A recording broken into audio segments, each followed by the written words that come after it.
before cities, before fire was tamed, before even the first words were spoken. The earth was already telling a story so slow, so vast, that no human life is long enough to witness even a fraction of it. It is a story written not in pages, but in stone, in bone, and in time itself. To begin this journey from apes to humans, we must go back millions and millions of years. Not just to a different world, but to a different Earth. The Earth we are about to enter is wild, unfamiliar, and constantly changing. Giant forests stretch across continents that look nothing like today's maps. Warm oceans flood shallow lands. Volcanic skies glow red in distant horizons. This is a world where survival is not a comfort. It is a struggle every single second. And somewhere in this ancient world, the first chapter of our story begins. Not with humans, not even with apes, but with something far older. Small, tree-dwelling creatures live quietly in the dense forests. They are not impressive by modern standards. They are small, often no bigger than a modern squirrel or cat, but they carry something extraordinary inside them. The beginning of what will one day become intelligence, curiosity, and awareness. These early mammals survive in a world dominated by dinosaurs, and later by their descendants. Life is dangerous. The ground is not safe. So many of these small creatures choose the trees. Up in the branches, they find safety, food, and a new way of life. This decision, this simple shift into the trees will change everything. Because in the trees, something begins to evolve. Eyes that look forward instead of sideways. Hands that can grip branches instead of just run on ground. Brains that slowly grow more complex as survival demands better decisions. Time passes in ways the human mind can barely imagine. Millions of years flow like rivers. Continents drift. Climates change. Species appear and disappear like flickering lights in a storm. And among these evolving tree dwellers, a special group begins to emerge. They are the early primates. Not yet apes, not yet monkeys as we know them today, but something in between, something foundational. They have better vision. They rely less on smell and more on sight. Their hands become more flexible, their brains slightly larger. It is not a sudden transformation. It is slow, almost invisible from one generation to the next. But over millions of years, the difference becomes enormous. These primates thrive in forests. They jump between branches, eat fruits, insects, and small animals. They learn to adapt quickly. Adaptation becomes their greatest strength. But Earth never stays the same for long. The world begins to cool. Forests shrink in some regions. Open landscapes begin to appear. Grasslands spread where dense forests once stood. And this change forces life to adapt once again. Some primates remain in the trees, continuing their forest life. Others are pushed toward the ground, and this moment, this transition from trees to earth, is one of the most important turning points in our entire story. Because life on the ground is different. On the ground, there is no constant safety of branches above. There are predators. There is exposure. There is distance to travel between food sources. And so, survival demands new abilities. Standing upright becomes useful, even if only for short moments at first. Reaching higher grass, looking over tall vegetation, spotting danger from far away. Slowly, bipedal movement begins to appear not perfect, not constant, but increasingly useful. Hands are freed more often, no longer needed constantly for walking. They begin to explore, carry, and manipulate objects. Stones, sticks, and bones become tools, even if in the simplest form. And the brain continues to grow, because survival on the ground is not just about strength. It is about thinking, planning, remembering where food is, understanding danger, communicating with others in small, growing groups. These early ground-adapted primates are not humans yet, not even close, but something deep within their biology is now moving in a direction that will one day lead to us.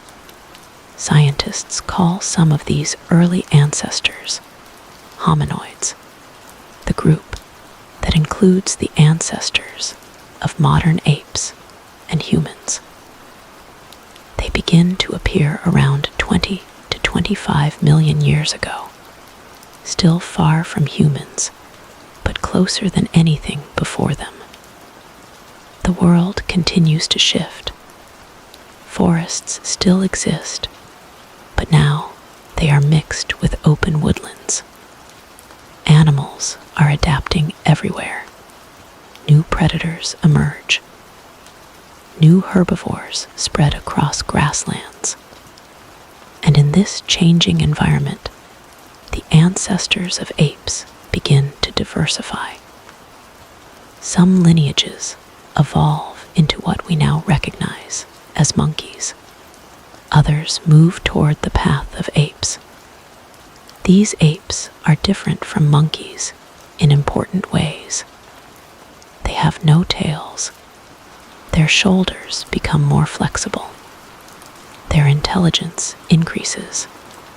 Their social behavior becomes more complex. And among these ancient apes, something even more significant begins to happen.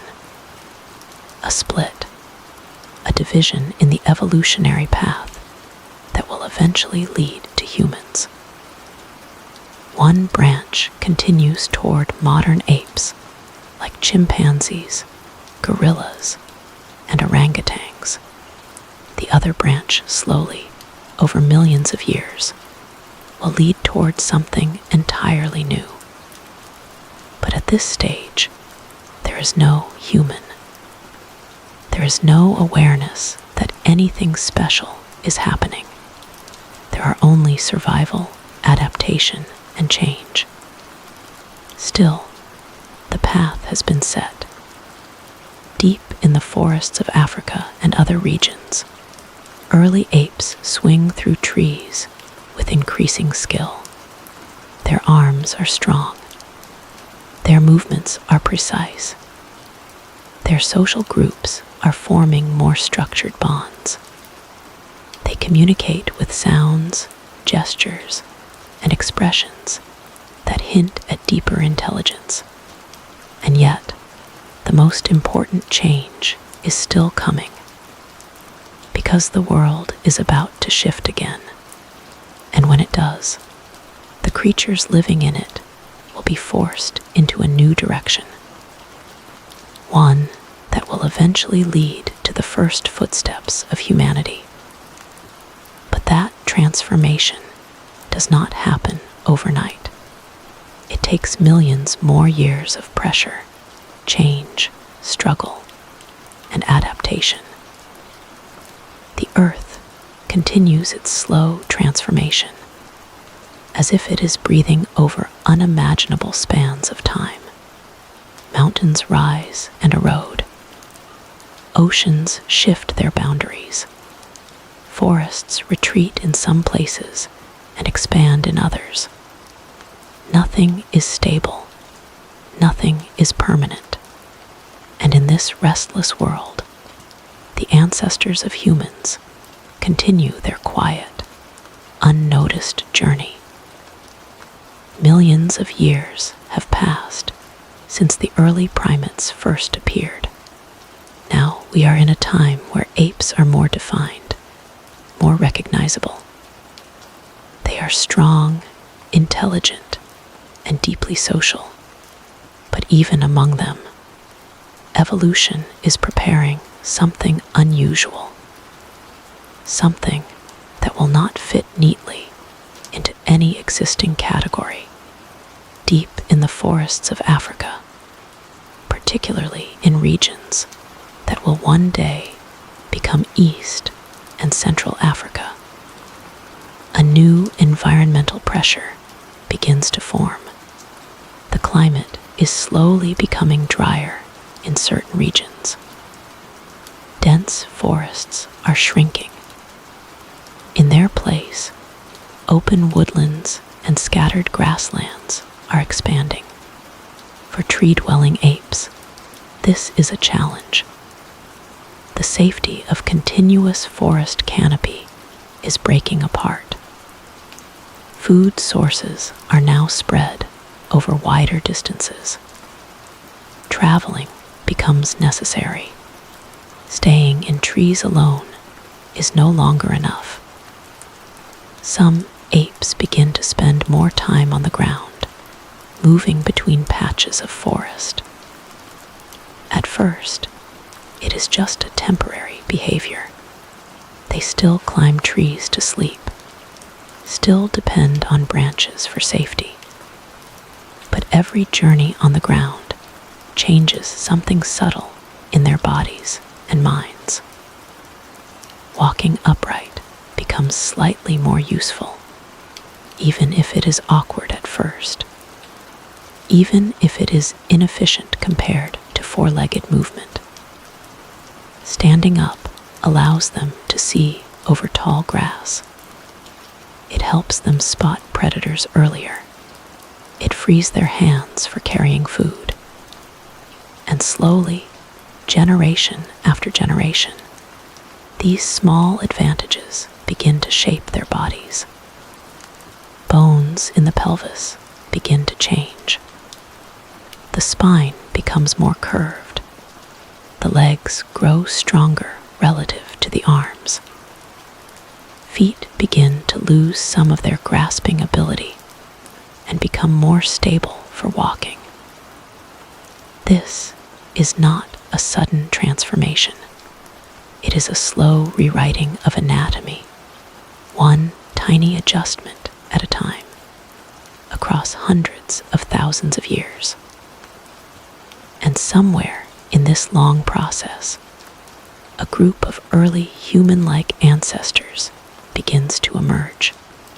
Scientists refer to some of these early forms as hominins, the group that includes humans and our closest extinct relatives after the split from chimpanzees. But at this point, there is still no human as we know it. These creatures are still very ape-like. They can climb trees.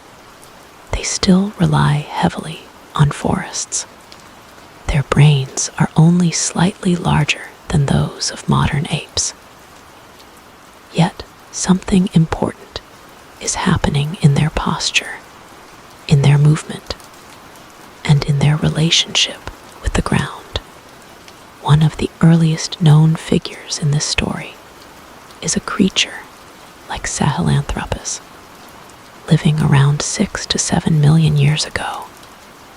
It may represent one of the earliest points where the human lineage begins to separate clearly from the chimpanzee lineage.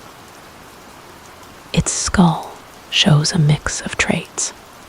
Some parts look ape-like, especially the small brain size. But other features suggest something new. The position of the foramen magnum, the opening where the spinal cord connects to the skull, suggests a more upright posture than typical apes. This is significant. It hints that walking upright might not be a later invention, but something that began surprisingly early. But Sahelanthropus is only the beginning of a long, uncertain path. Fossils are rare. Evidence is incomplete. The story is fragmented, like pieces of a puzzle scattered across time.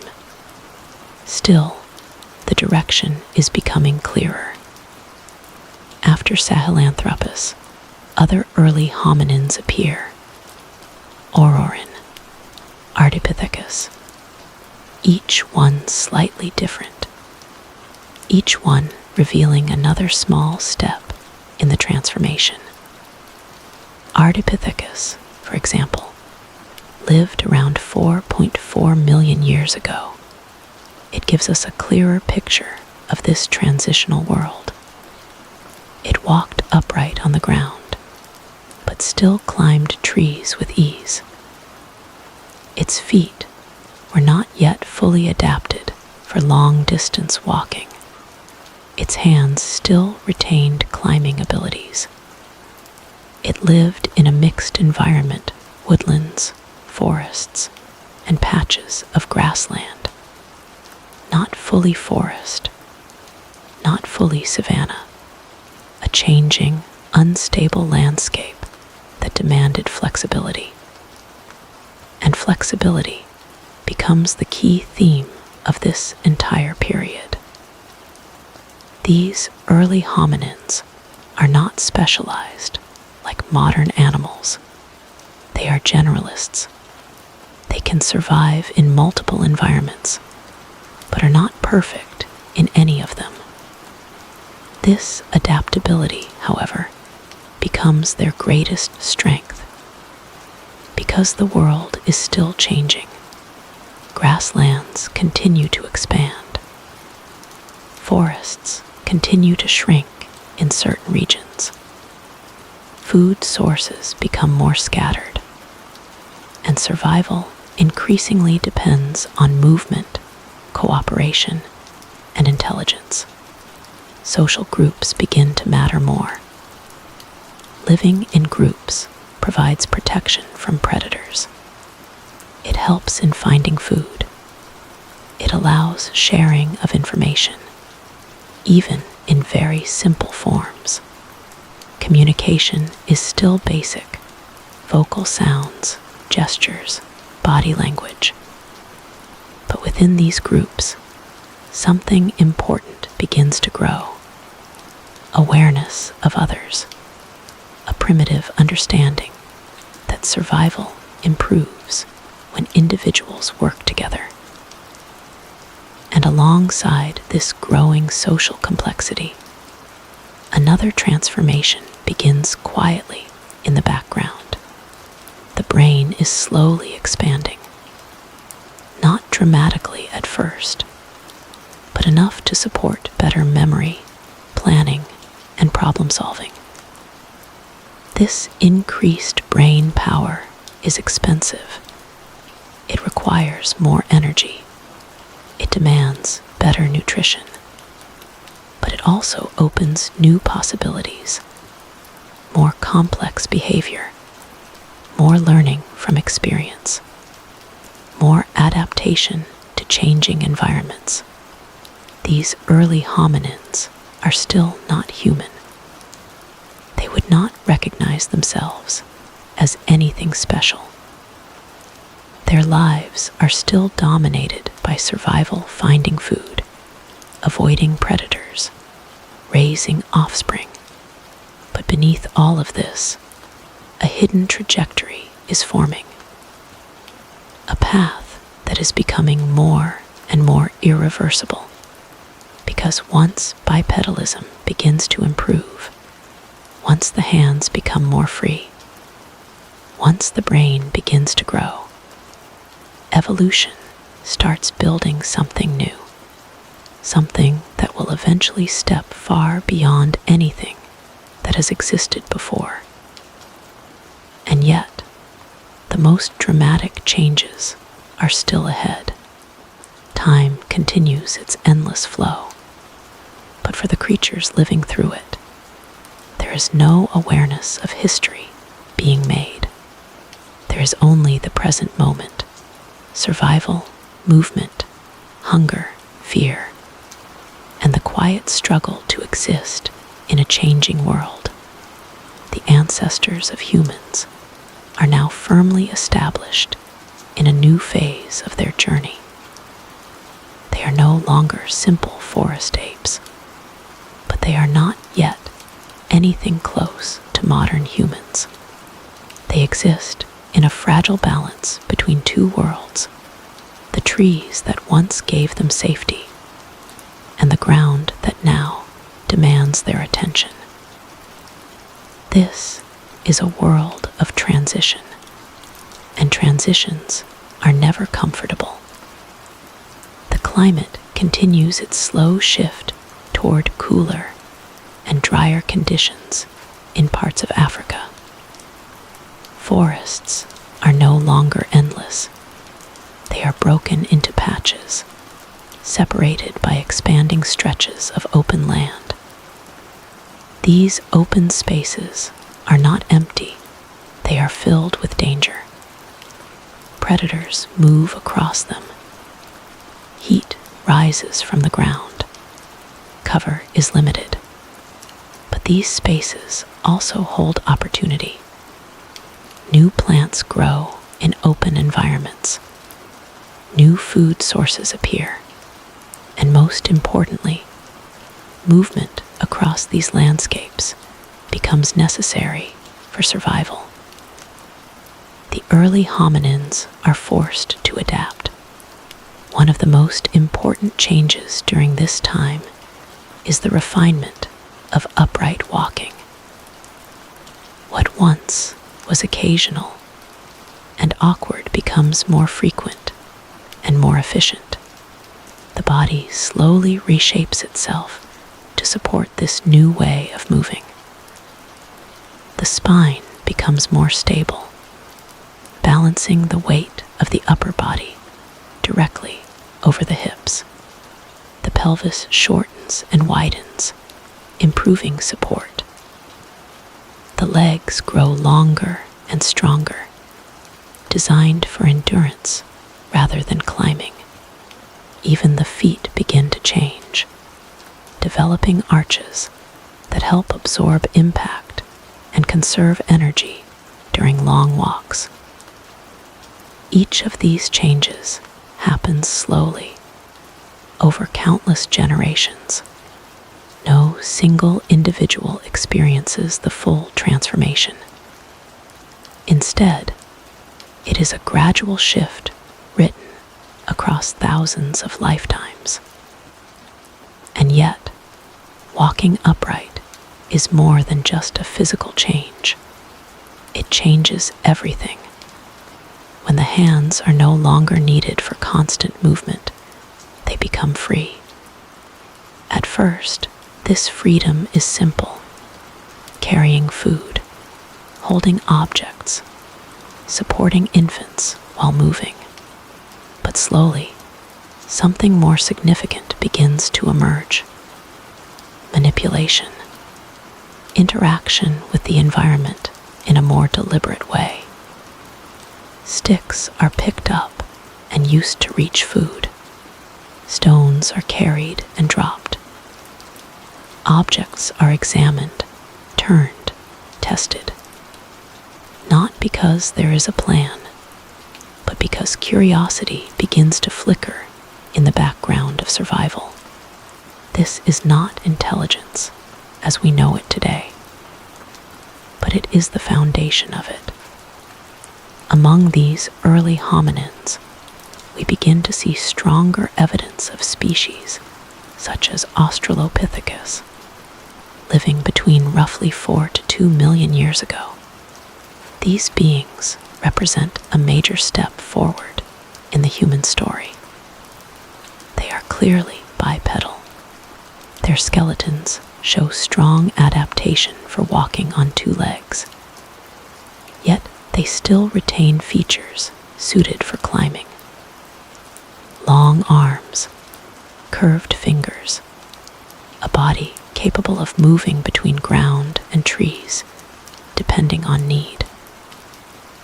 They live in environments that are still mixed, woodlands and grasslands combined.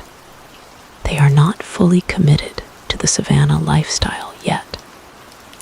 Instead, they remain flexible, able to shift between different habitats, and flexibility continues to define their survival.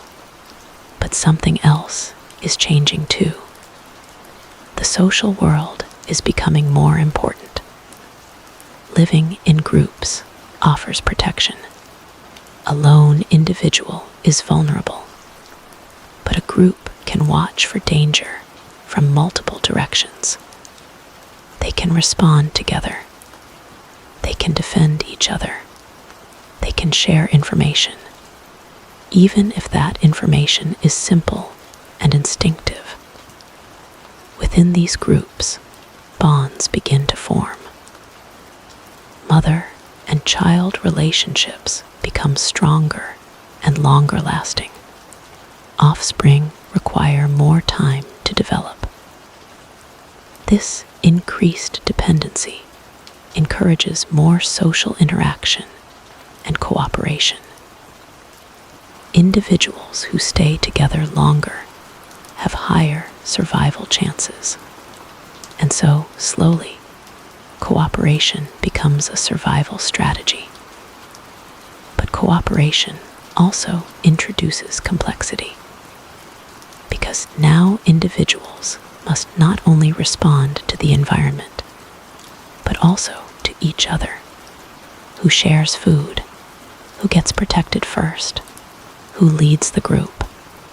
These questions do not exist in a conscious, verbal form yet, but they exist in behavior, in instinct, in evolving patterns of interaction.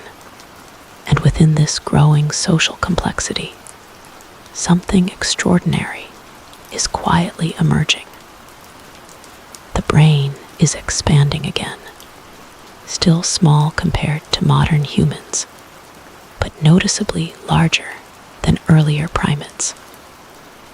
This growth is not random. It is driven by survival needs, memory for food locations, awareness of predators, recognition of social relationships, and the ability to adapt behavior based on experience. A larger brain is expensive. It requires more energy. It demands better nutrition, more frequent feeding, and higher quality food sources. Meat and marrow from scavenging or hunting begin to play a slightly more important role, even if still limited. This shift in diet slowly reinforces brain growth. A feedback loop begins to form. Better intelligence helps survival, and survival supports better nutrition, which supports even more intelligence. And yet, despite all of this progress, these early hominins are still deeply vulnerable. They face predators far stronger and faster than them. They rely on group vigilance to survive. They have no fire, no tools in the advanced sense, no language, no permanent shelters. Every day is a negotiation with danger. Every night is a risk. And still, evolution continues pushing them forward.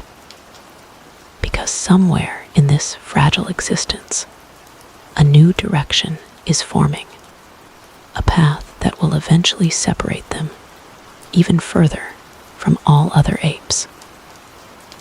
A path that will begin to reshape not just their bodies, but their behavior in ways that are increasingly complex.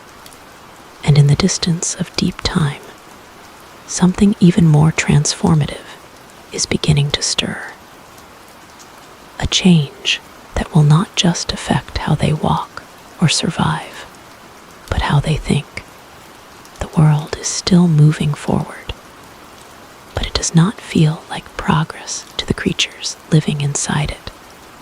There is no sense of direction, no idea of becoming something greater.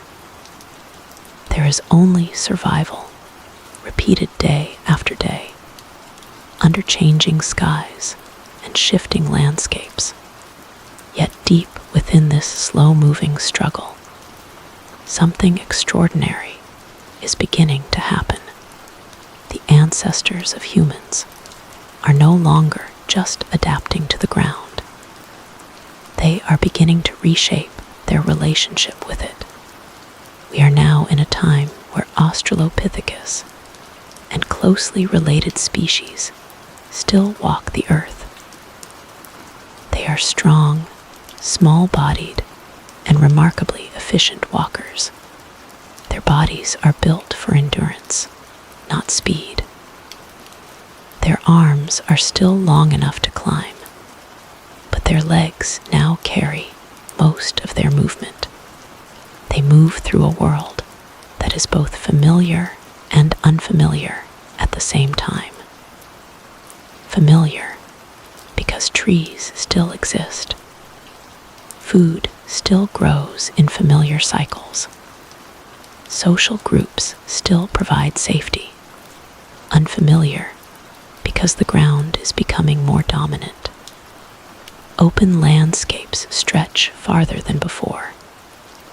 Forests are no longer continuous. They are islands in a sea of grass. And in this world of exposure, something subtle but powerful begins to change. The mind starts interacting with the environment in a slightly different way, not just reacting, but experimenting. At first, it is almost invisible. An individual picks up a stone while searching for food, not because it is useful, but because it is there. It is turned in the hand, examined, dropped, picked up again. Another individual uses a stick to reach something just out of grasp. A fruit hanging slightly too high. The stick is not designed, it is discovered.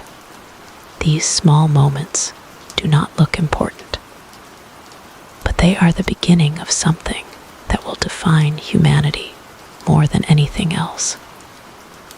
Tool use. At this stage, it is not intentional in the way modern humans think of tools.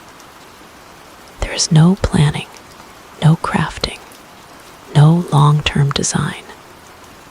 But there is recognition, a growing awareness that objects in the environment can be used to extend the body's natural abilities. A stone becomes an extension of the hand. A stick becomes an extension of reach. A bone becomes something to investigate, to break, to explore. And slowly, over countless generations, this behavior begins to concentrate in certain populations. Some groups rely more heavily on tools than others. Some environments encourage it more.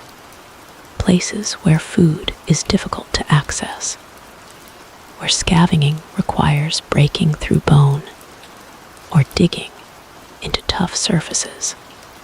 In these environments, intelligence becomes more valuable, and intelligence begins to increase. Around this time, another major transformation quietly approaches. A new genus begins to emerge from the evolutionary line of Australopithecus.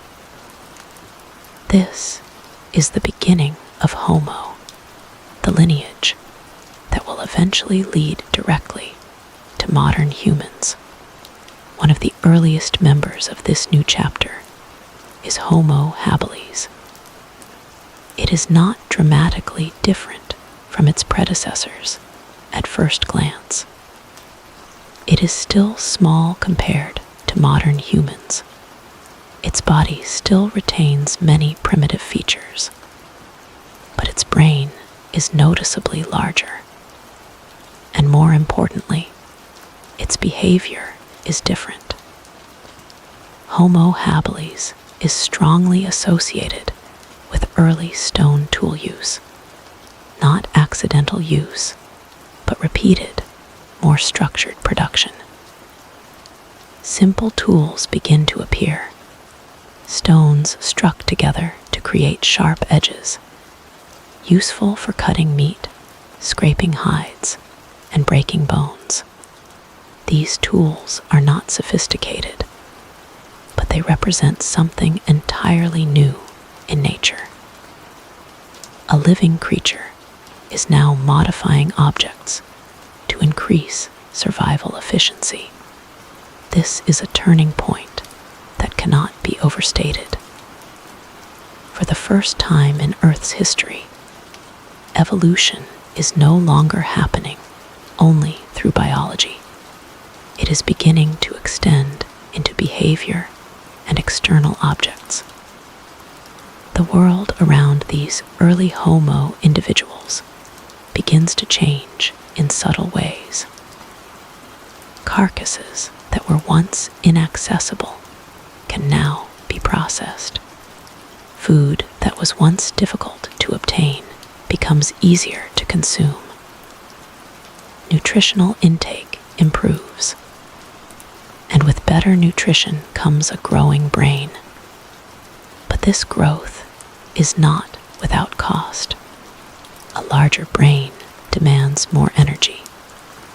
It requires more frequent feeding, more reliable food sources, and more social cooperation. Individuals cannot survive as easily alone anymore. They become increasingly dependent on group behavior. And so, social life becomes even more important. Groups begin to spend more time together. They move across landscapes in coordinated ways. They share food more often. They may even begin to show early forms of teaching, not in language, but in demonstration. A young individual learns by watching another break a stone, by observing repetition, by imitation. This is the foundation of learning culture. Not instinct, not pure biology, but transmitted behavior. Meanwhile, the environment continues to shape them relentlessly. Africa is still changing. Dry periods alternate with wetter ones. Rivers shift. Grasslands expand and contract. This instability forces adaptability to remain the key survival trait. Those who cannot adapt disappear. Those who can adapt survive long enough to pass on their traits. And among these traits, intelligence is becoming one of the most important. But intelligence alone is not enough. Coordination, patience, and cooperation are equally essential. Because even with tools, These early humans are still vulnerable. Predators remain powerful. The world is still dangerous. A single mistake can mean death. At night, they still rely on group safety. They may gather in protected areas, near trees or rocky shelters. Fire does not yet exist in their control. Darkness is still complete and threatening. Every sound in the night carries meaning. Every shadow could be danger. And yet, despite this fragile existence, something irreversible is now underway. A creature on Earth is beginning to change, not just its body, but its relationship with reality itself. Because once a species learns to modify objects, once it begins to share knowledge through observation, once it starts depending on tools for survival, evolution takes on a new direction, and that direction is accelerating. Time moves forward, but it never rushes. It flows like a slow river carving stone, shaping everything it touches without noise, without warning, and without pause. The ancestors of humans are still walking this river, unaware that every step they take is changing the future of life itself. We now enter a world where early members of the Homo lineage are beginning to spread across different parts of Africa. Homo habilis and similar early human relatives are becoming more common in the fossil record. They are still small-bodied, still fragile in many ways, but something has shifted inside them that sets them apart from everything that came before. Their relationship with the world is no longer purely reactive. It is increasingly intentional. The simplest stone tools they once used are now becoming more consistent. The act of striking one stone against another to produce a sharp edge is no longer accidental. It is repeated, learned, passed down through observation. This is not invention in the modern sense, but it is the beginning of it. And with every generation, this behavior becomes slightly more refined. A sharper edge here, a better grip there, a more efficient strike pattern slowly discovered through trial and repetition. These small improvements accumulate over thousands of years until the tools begin to define survival itself. But tools are only part of the transformation. The body is also changing in response. The brain continues to grow, slowly but steadily. It becomes more energy hungry, more demanding, and more dependent on high-quality food sources. Meat, marrow, and scavenged animal remains become increasingly important, even if hunting is not fully developed yet. Access to animal protein provides a crucial advantage, and this dietary shift feeds directly into brain development. A feedback loop is strengthening. Better access to energy-rich food supports larger brains, and larger brains support better survival strategies. But this advantage comes with a hidden cost. A larger brain also means longer childhood. Infants are born more helpless than ever before. They require extended care, protection, and learning periods. This creates a deeper dependency between individuals, especially within family groups. And this dependency reshapes social life.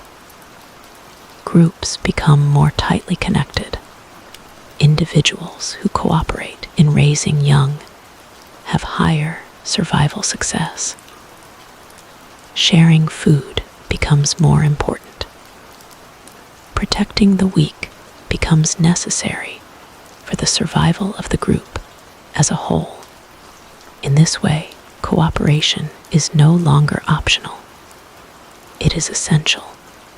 Around this time, Homo habilis begins to share the world with other early human relatives, including slightly more advanced forms that hint at the next major step in evolution. One of these is Homo erectus, though in this early transition period, it is still emerging and spreading slowly.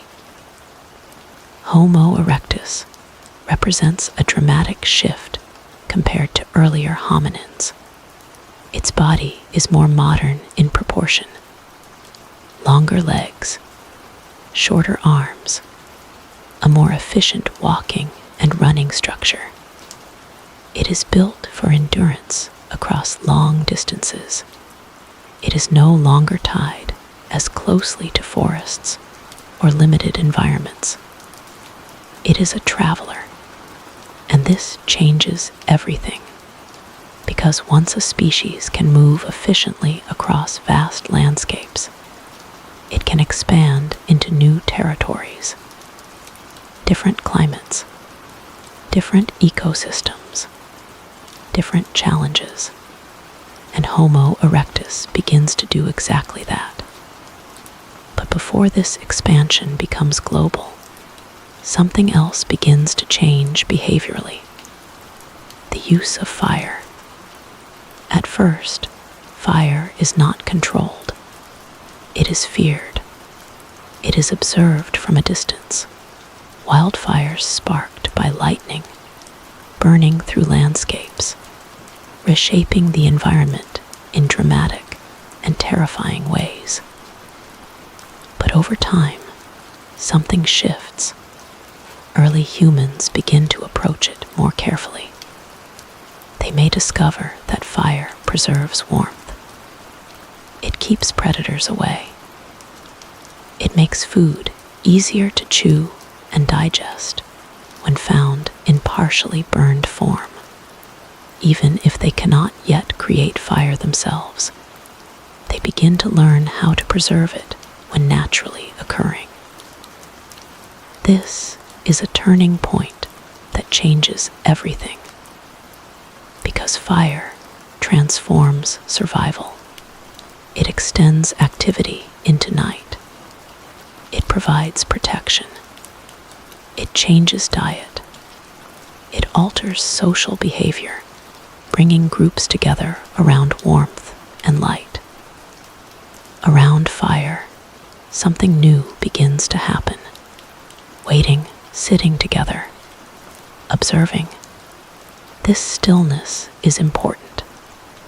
It creates space for interaction, for bonding, for the earliest forms of communication that go beyond instinctive signals.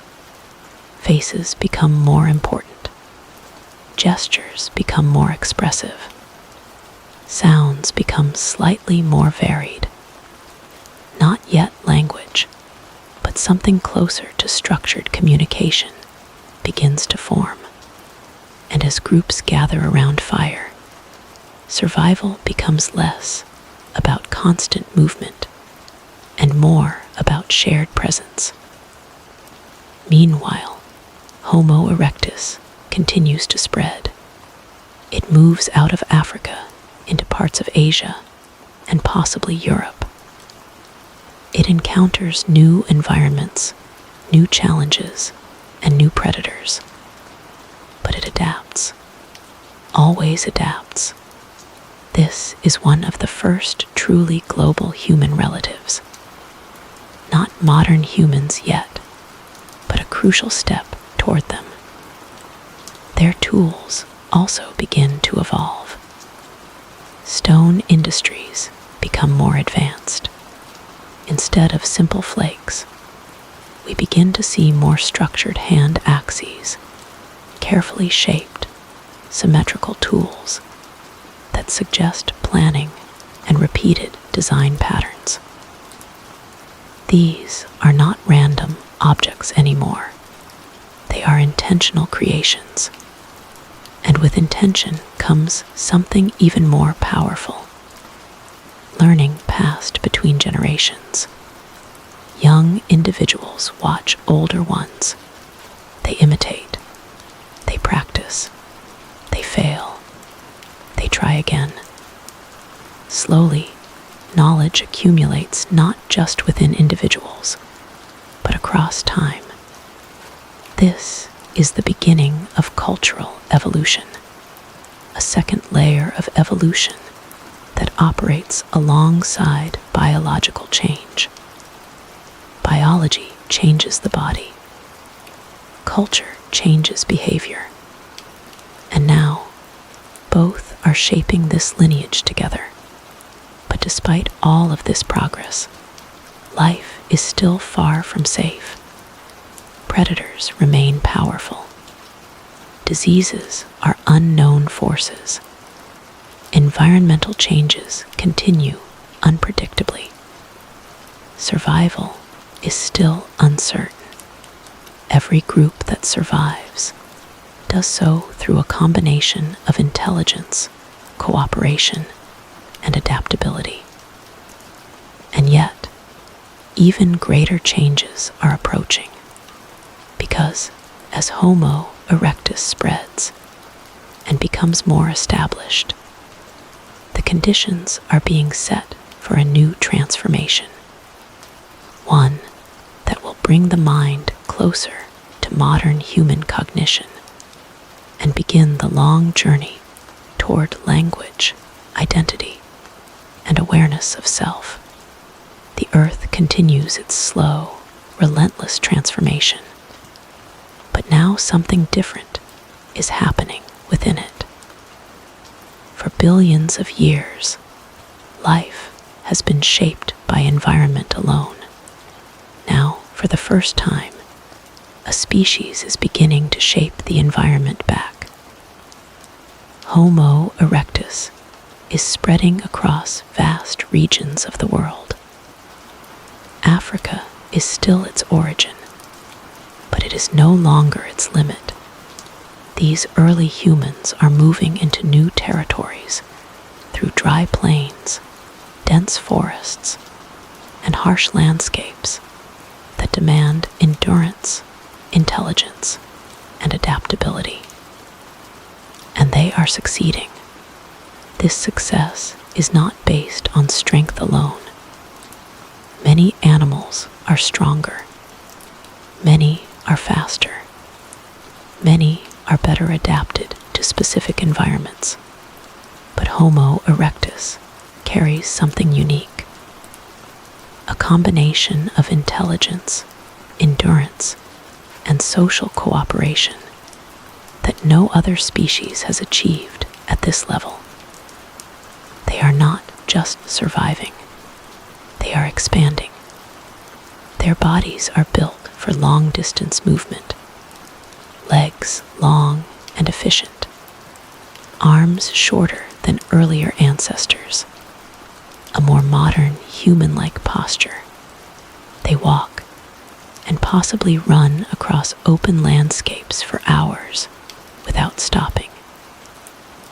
This endurance gives them access to distant resources and allows them to explore territories that were once unreachable. But physical ability is only one part of the story. The real transformation is happening in behavior. Fire is now becoming more central to survival.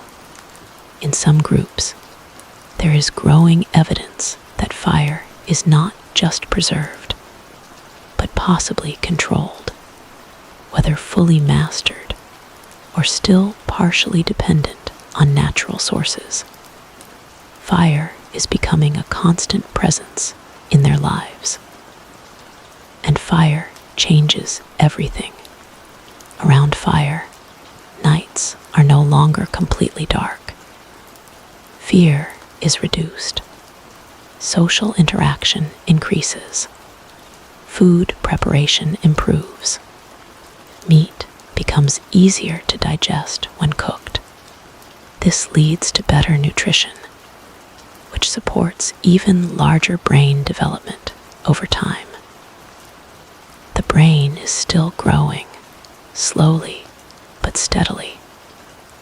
But more importantly, it is becoming more organized. Neural connections are increasing in complexity.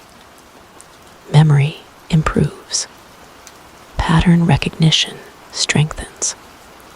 Problem-solving abilities become more refined. These early humans are beginning to anticipate outcomes in more sophisticated ways, not just reacting to the present, but remembering the past and preparing for the future. This shift is subtle, but it is one of the most important changes in the entire story of human evolution. Because once a species begins to think ahead, survival becomes more than instinct, it becomes strategy. Groups of Homo erectus begin to show stronger social structures.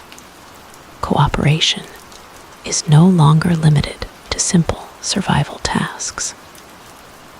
It begins to include shared movement, shared food, and possibly even early forms of role division. Some individuals may focus more on tool making, others on gathering food, others on protection and vigilance. These roles are not fixed in a modern sense, but they hint at increasing complexity in social behavior. Communication is also evolving. Still not true language, but more structured vocal patterns are emerging. Different sounds may begin to represent different meanings. Warning calls, group signals, coordination sounds. Over time, these become more refined, allowing better coordination within groups. And coordination is becoming essential because Homo erectus is now living in diverse environments across continents. In Africa, Asia, and parts of Europe, they encounter different climates, different predators, and different survival challenges. Each environment forces adaptation. In colder regions, fire becomes even more critical. In warmer regions, movement and water management become essential. In forested areas, navigation and memory are crucial. In open plains, group coordination and visibility matter most. This diversity of environments pushes Homo erectus to become more flexible than any previous species. But something even more significant is happening quietly in the background. Tool technology is slowly improving. The Acheulean tool tradition, known for its hand axes, begins to appear more consistently. These tools are carefully shaped, often symmetrical, and require planning to produce. This is no longer accidental stone flaking. It is repeated, learned craftsmanship. To create these tools, an individual must understand sequences of actions. Strike here, then refine the edge. This requires patience, memory, and mental visualization of the final form before it exists. In other words, early humans are beginning to think abstractly, not in symbols or language yet, but in mental images and sequences. This is a major cognitive leap, and it does not happen all at once. It builds slowly across generations, reinforced by survival advantages. Those who make better tools survive more easily. Those who learn faster pass on more successful behaviors. Natural selection begins to favor not just physical traits, but cognitive abilities. Meanwhile, social bonds grow stronger. Living in groups is no longer optional. It is the foundation of survival. A lone individual has almost no chance in many environments. Groups provide safety, knowledge, and shared effort. Within these groups, relationships become more complex. Trust becomes important. Cooperation must be maintained. Conflict must be managed. Even simple emotional recognition, understanding anger, fear, or comfort in others becomes valuable. Empathy, in its earliest form, begins to emerge, not as moral understanding, but as survival advantage. Because groups that cooperate more effectively survive longer, and those that survive longer pass on their traits. Yet, despite all this progress, Homo erectus is still not human. They have no written language, no true art as we know it, no symbolic thinking in a modern sense. Their world is still immediate, physical, and survival-driven. But beneath that surface, the foundation of humanity is being built layer by layer. Brains are growing. Tools are improving. Fire is becoming central. Social structures are deepening. And movement across continents is spreading genetic and behavioral diversity. The stage is being set for something even more advanced. Because, as Homo erectus continues its long journey across the world, isolated populations begin to adapt in different ways. Over time, these differences will lead to new branches of human evolution. Some will move closer to modern humans. Others will follow different paths.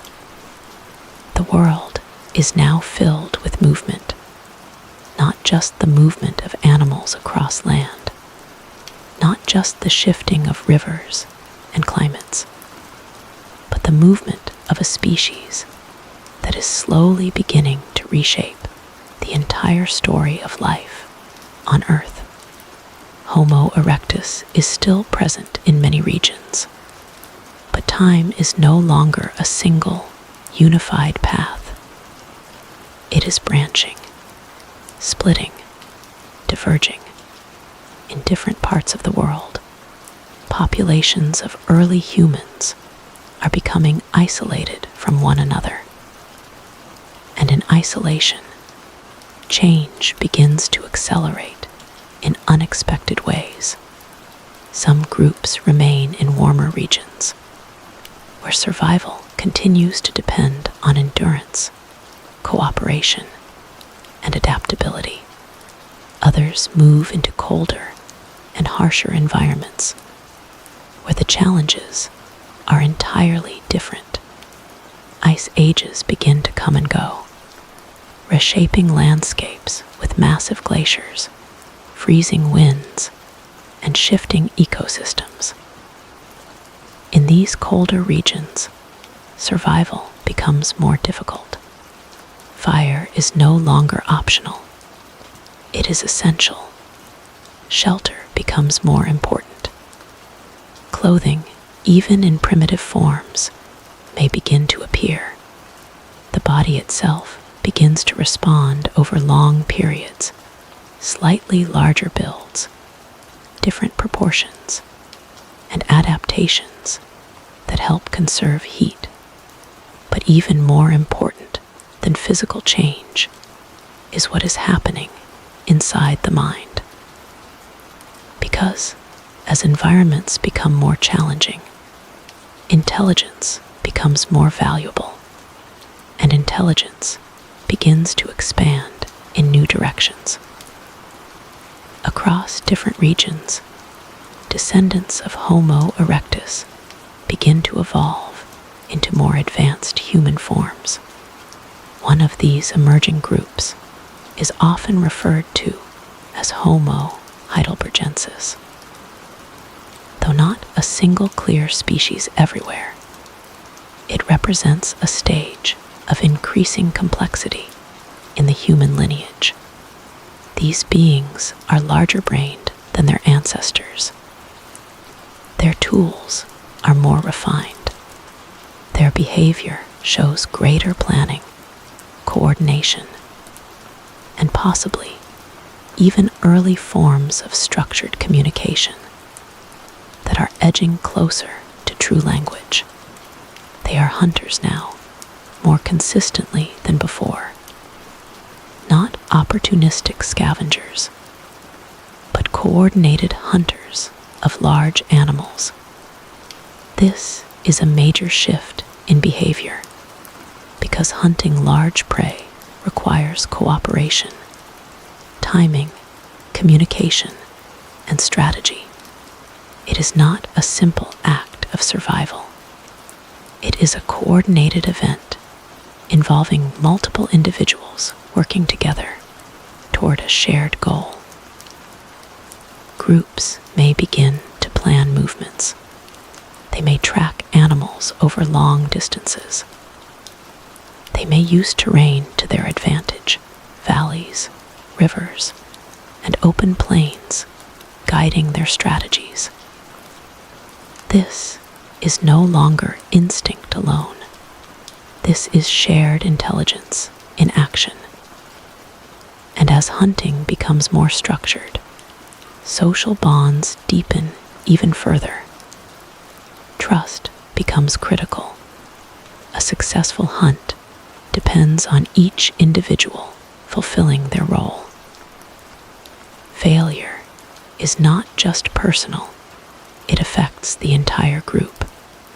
This creates pressure for coordination and reliability within social structures. Within these groups, communication is evolving. Still, not modern language, but far more complex than before. Sounds may begin to carry layered meanings. Gestures may become more intentional. Facial expressions more widely understood. Individuals may begin to recognize not just emotional states, but intentions in others. This is an important psychological leap because understanding intention is the foundation of deeper social cognition. At the same time, tools are becoming more sophisticated. Instead of single-purpose hand axes, there is increasing evidence of specialized tools. Points for hunting, scrapers for processing hides, cutting tools for butchering animals more efficiently. These tools are not just made, they are designed with purpose. And design requires foresight, a mental image of a future result. This ability to imagine outcomes before they exist is one of the most powerful cognitive developments in the entire story of human evolution. It allows planning. It allows strategy. It It allows survival in environments that would otherwise be impossible. But while these advances are happening, the world itself is still unstable. Ice ages continue to reshape continents. Glaciers advance and retreat. Forests shrink and expand. Animals migrate or disappear. Entire ecosystems change repeatedly over thousands of years. And through all of this instability, human ancestors are constantly forced to adapt. Those who cannot adapt vanish from the fossil record. Those who can survive long enough to pass on their traits continue the lineage forward. It is a silent, continuous selection process shaping intelligence itself. Some populations of Homo heidelbergensis begin to move into Europe and Asia more permanently. In these regions, they encounter colder climates, larger predators, and more extreme survival conditions. These pressures push further cognitive and behavioral changes. In Europe, especially, a later descendant group begins to emerge that will eventually be known as Neanderthals. Strong, adapted to cold, highly skilled in survival.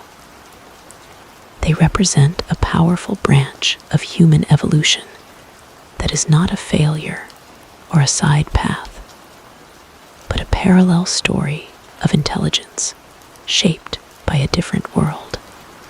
Neanderthals develop impressive tool cultures. They use fire regularly. They create shelters. They hunt large ice age animals. They show signs of care for injured individuals, suggesting emotional depth and social support within their groups. This is not a primitive existence. It is a highly adapted one. At the same time, in Africa, another branch is slowly forming. A population that will eventually give rise to modern Homo sapiens. But at this stage, it is still early, still developing, still becoming what it will eventually be. The brain continues to grow in complexity. But something even more important is happening now. Cognition is beginning to shift from purely practical thinking towards symbolic thought. This is subtle at first. An object may begin to represent something beyond itself. A mark on stone may hold meaning. A gesture may represent an idea. Memory may begin to extend beyond immediate survival needs into shared knowledge. This is the early foundation of symbolism, and symbolism is what will eventually lead to language, art, identity, and culture as we understand them today. But at this stage, it is still fragile, still emerging, still uncertain, and yet irreversible. Because once the mind begins to think symbolically, there is no turning back. It opens a new dimension of intelligence that goes beyond environment and survival. It allows ideas to exist independently of the physical world. And this changes everything. The Earth is still the same planet, but it no longer feels like the same story. Time continues its silent march, yet something extraordinary is unfolding within a single branch of life. The ancestors of humans are no longer just reacting to the world around them.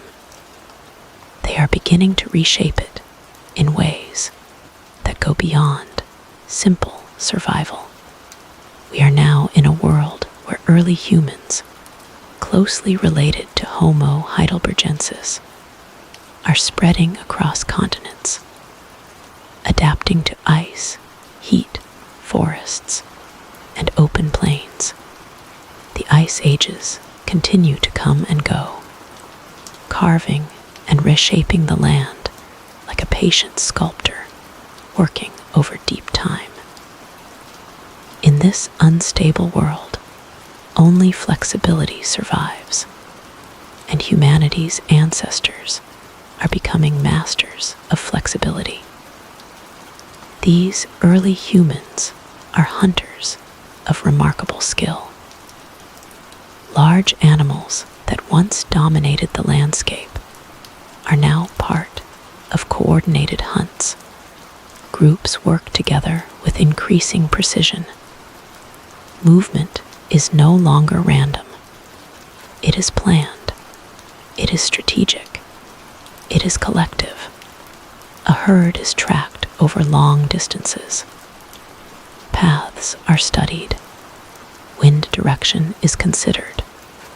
Terrain is used as an advantage.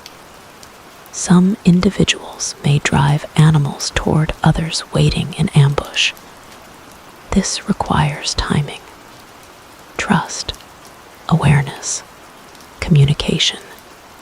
Even without true language, there is understanding between individuals that goes far beyond instinct. This is shared intelligence, and shared intelligence is changing everything. Within these groups, social bonds are becoming deeper and more complex. Individuals are no longer just companions for survival. They are part of a structured social world. Cooperation is essential.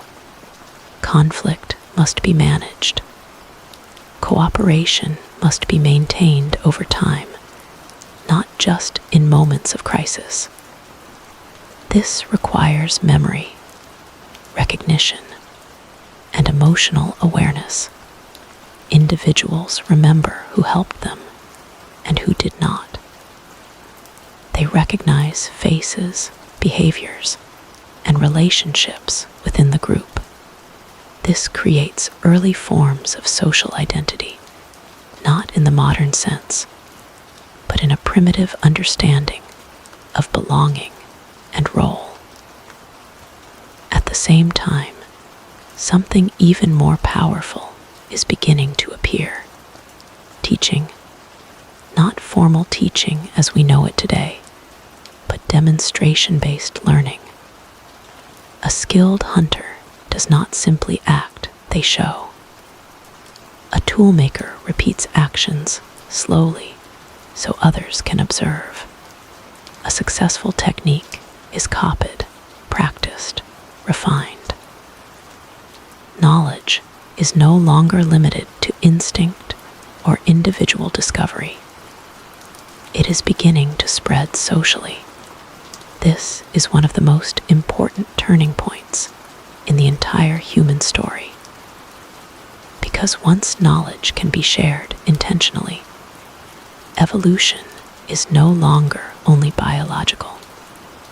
It becomes cultural, and cultural evolution moves faster than genetic evolution ever could.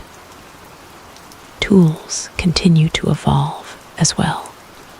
The hand axes and simple stone flakes of earlier periods are now joined by more specialized and refined tools. Some are designed for hunting, others for cutting meat, others for working with hides, possibly for warmth or protection. These tools show increasing attention to detail. Symmetry appears more often. Standardized shapes suggest shared understanding of design across groups.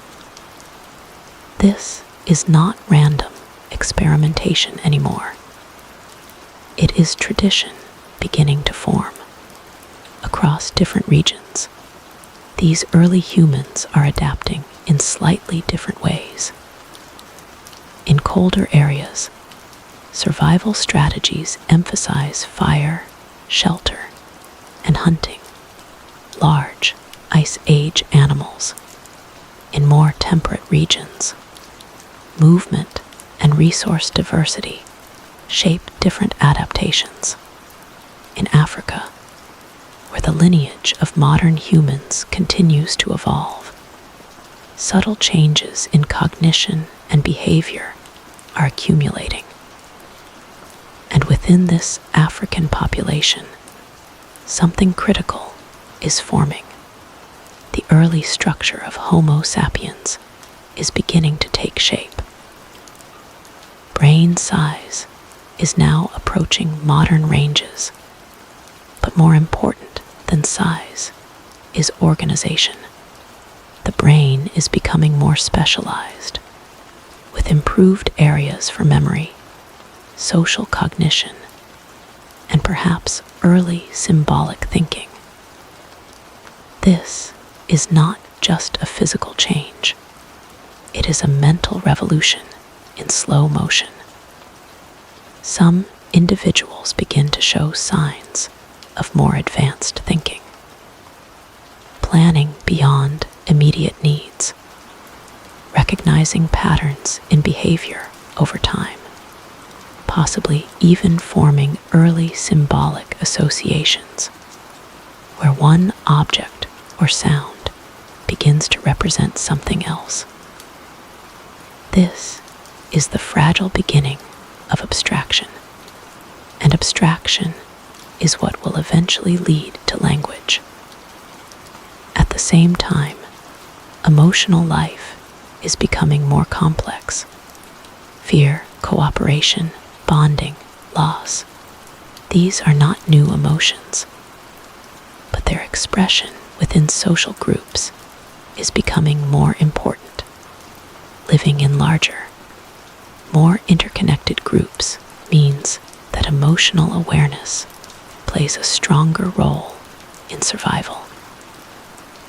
Understanding others becomes as important as understanding the environment, because in these groups, survival depends on coordination, and coordination depends on trust. But trust is not guaranteed. Conflicts still occur. Competition for resources still exists. Group dynamics are fragile and must be constantly maintained. Social cohesion is a survival mechanism as important as hunting or tool-making, and so behavior becomes more regulated by group expectations, even in primitive forms. Meanwhile, Neanderthals continue to thrive in colder regions. They are not separate failures of evolution, but parallel experiments in intelligence and survival. They adapt powerfully to their environments, developing strong bodies, advanced hunting techniques, and complex social care systems. In some ways, they are very close to modern humans, closer than any other known species before them. But evolution is not about better or worse. It is about adaptation to specific worlds. And in this period of Earth's history, multiple human forms are sharing the planet, each shaped by different climates and challenges. Still, in Africa, the path toward modern Homo sapiens continues quietly, steadily, and almost invisibly. Small changes accumulate: better communication, more flexible thinking, slight improvements in social coordination, and the growing importance of symbolic understanding. Something is forming in the mind that is different from anything that came before. Not just intelligence, but the ability to represent reality internally, to imagine what is not present, to remember what is no longer there, to anticipate what might come. And this ability changes the rules of survival completely. Because now, experience is no longer limited to the present moment. It can be stored, shared, and transformed. And as this transformation deepens, the stage is being set for a final breakthrough. A moment in evolution where thought, language, and identity begin to converge into something recognizably human. The world is now populated by different kinds of humans, each shaped by the land they inhabit, each carrying a different version of the same long story. Ice Age winds still sweep across vast regions of Europe and Asia.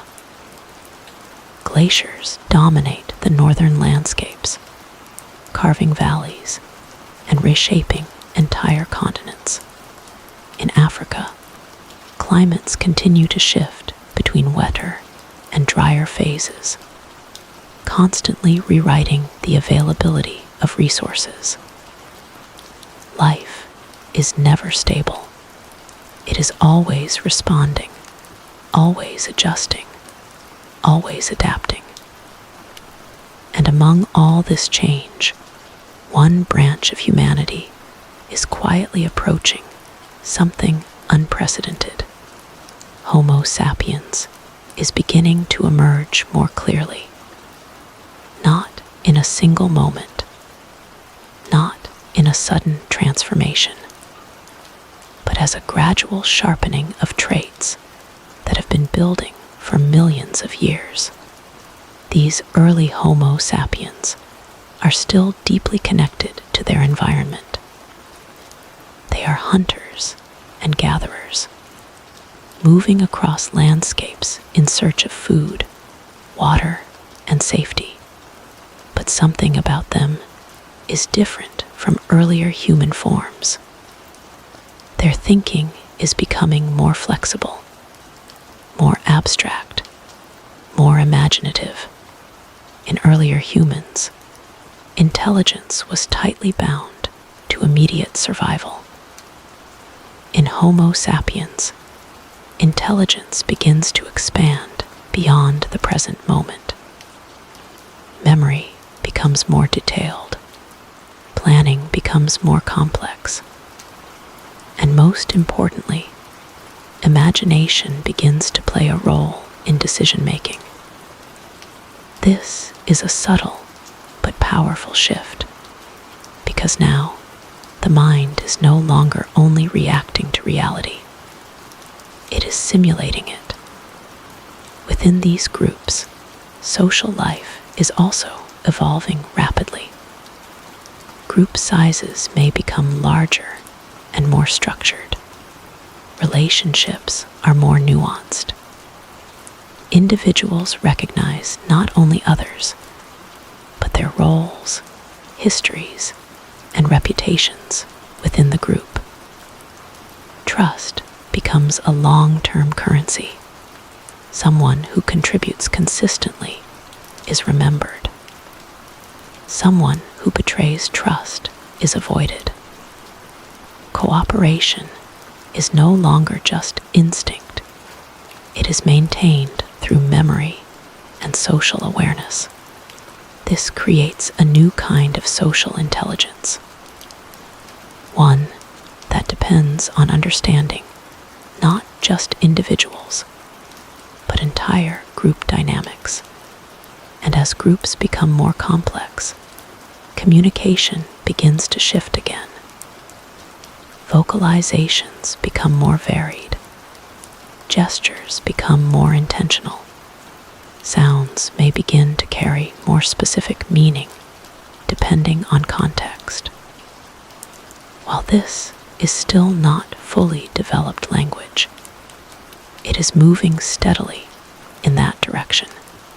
The ability to assign meaning to sound is one of the most important developments in the entire human story. Because once meaning can be attached to sound, communication becomes infinitely flexible. At the same time, tools continue to evolve. Stone technologies become more refined, more specialized, and more regionally diverse. Different groups develop different techniques, shaped by environment and tradition. This is no longer simple innovation. It is cultural identity beginning to form.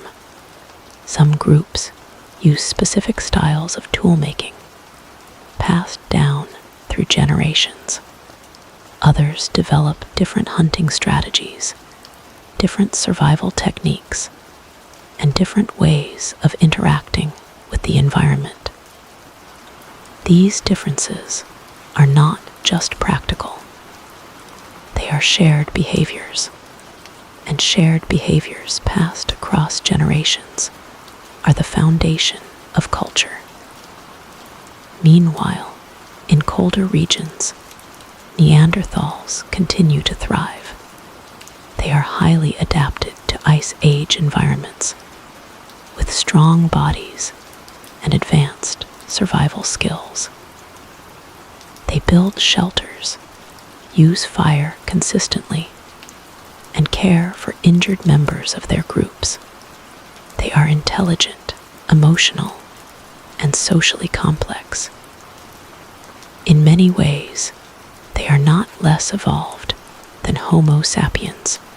They are differently evolved, parallel branches of humanity, shaped by different worlds.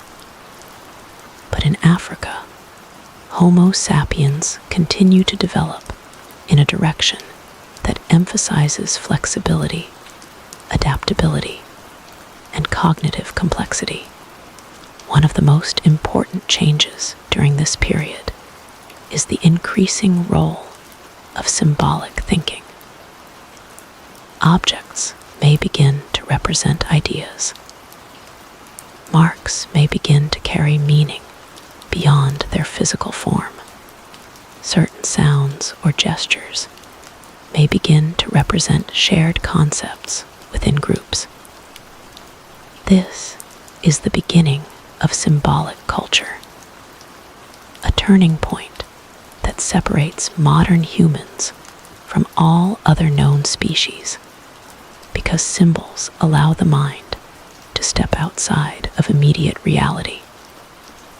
They allow ideas to exist independently of physical presence. They allow communication across time and space. Even in its earliest form, symbolic thinking changes everything. It allows stories to exist. It allows memory to be shared in structured ways. It allows knowledge to accumulate across generations, and this accumulation becomes exponential over time. The brain is now highly developed compared to earlier humans, not just in size, but in connectivity. Different regions of the brain interact in more complex ways, allowing for improved memory, planning, emotional understanding, and abstraction. This creates a mind that is no longer just a survival tool. It is becoming a storytelling machine, a pattern-recognizing system that builds meaning from experience, and this meaning begins to shape behavior in powerful ways. Groups may begin to form shared beliefs about the world. Not science yet, not philosophy, but early frameworks for understanding nature, survival, and social life. Even simple rituals may begin to appear repeated actions that strengthen group bonds and shared identity. These behaviors help maintain cohesion in larger groups, which is increasingly important as populations grow and territories expand. Migration continues. Humans move across landscapes, following resources, adapting to climates, and encountering new challenges. Some groups remain isolated. Others come into contact with different human populations, including Neanderthals and other archaic humans.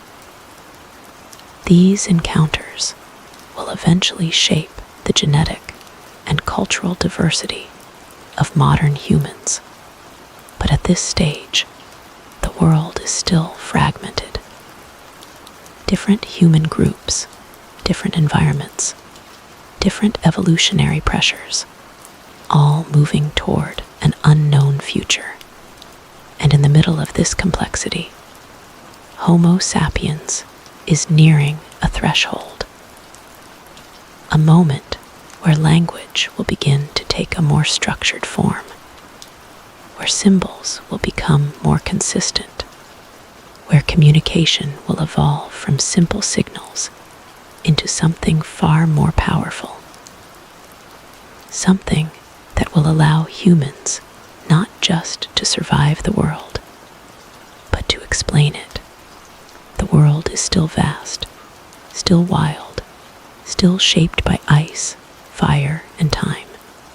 But now, something new is quietly spreading across it, something invisible, something far more powerful than any physical force.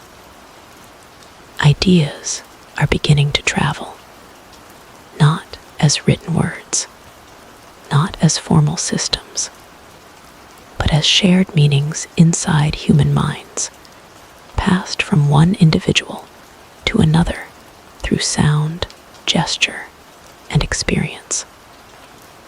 Homo sapiens is now becoming more clearly defined. These early modern humans are still hunters and gatherers, moving constantly with the seasons, following herds, rivers, and changing climates. But what sets them apart is not just their physical ability, it is their growing mental world. The mind is no longer limited to what is directly seen or touched. It can now imagine. It can now represent.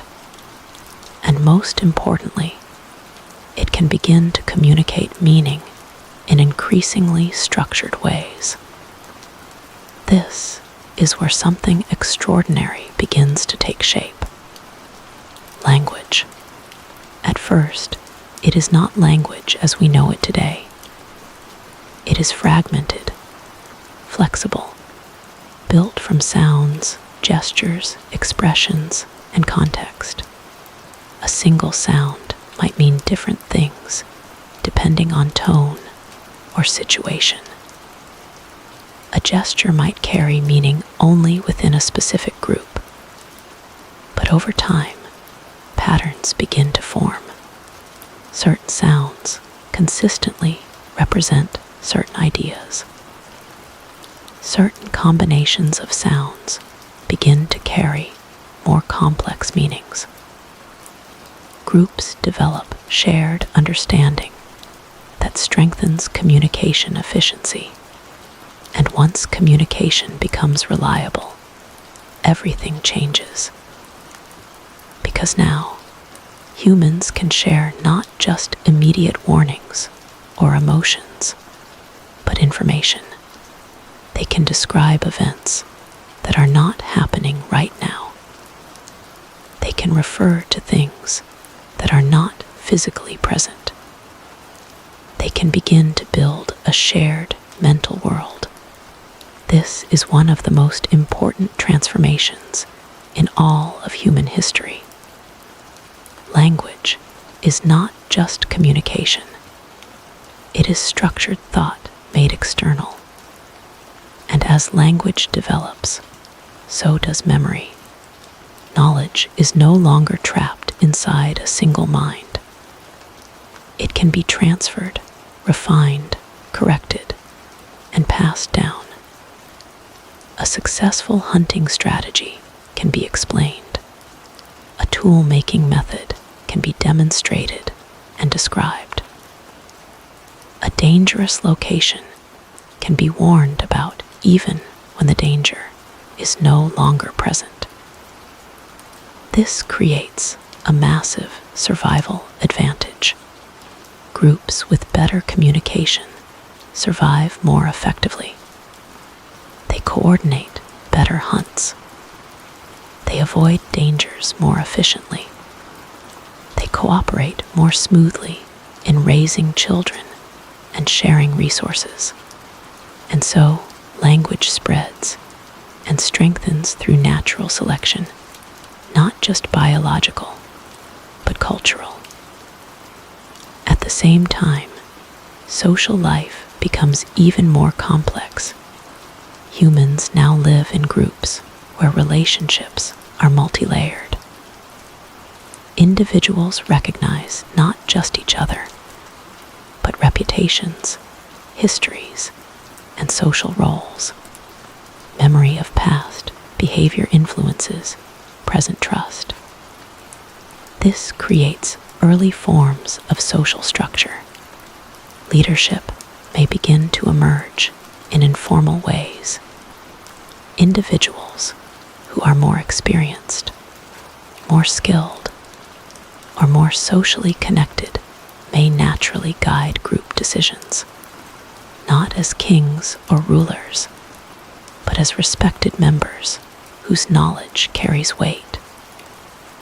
And with language, these roles become even more defined.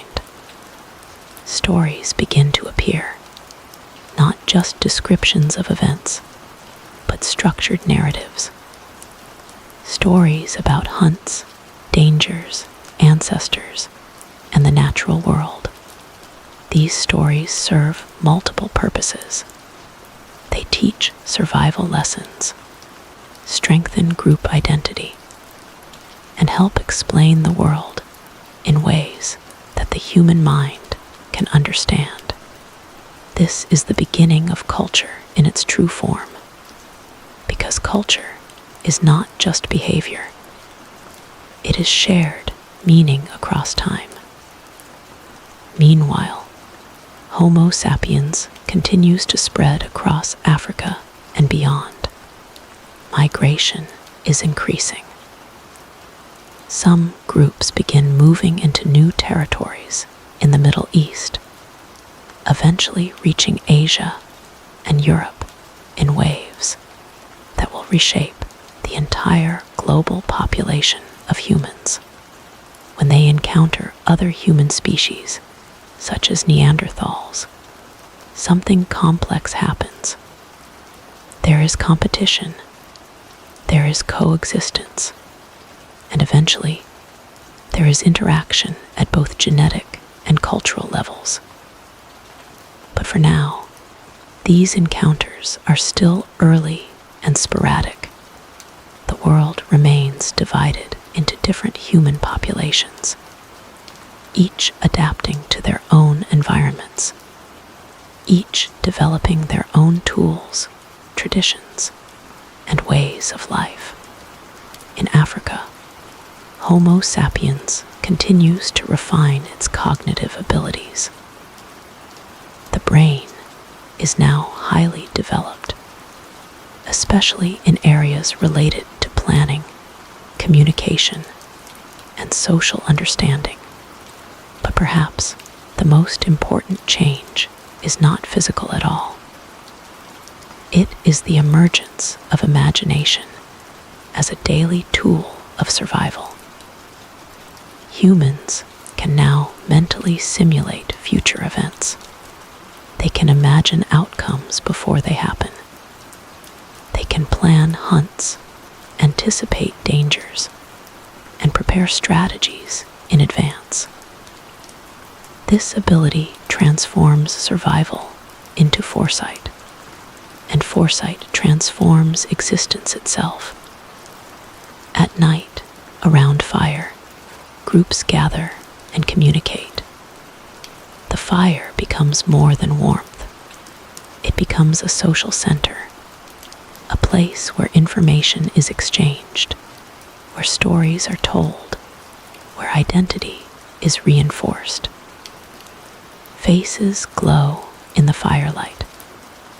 Shadows move across the ground. Sounds carry meaning, emotion, and memory. In these moments, humanity is no longer just surviving nature. It is beginning to interpret it, and that interpretation will soon grow into something even more powerful: systems of belief, structured culture, and early forms of knowledge that will eventually shape civilizations. But before that happens, one more transformation must occur.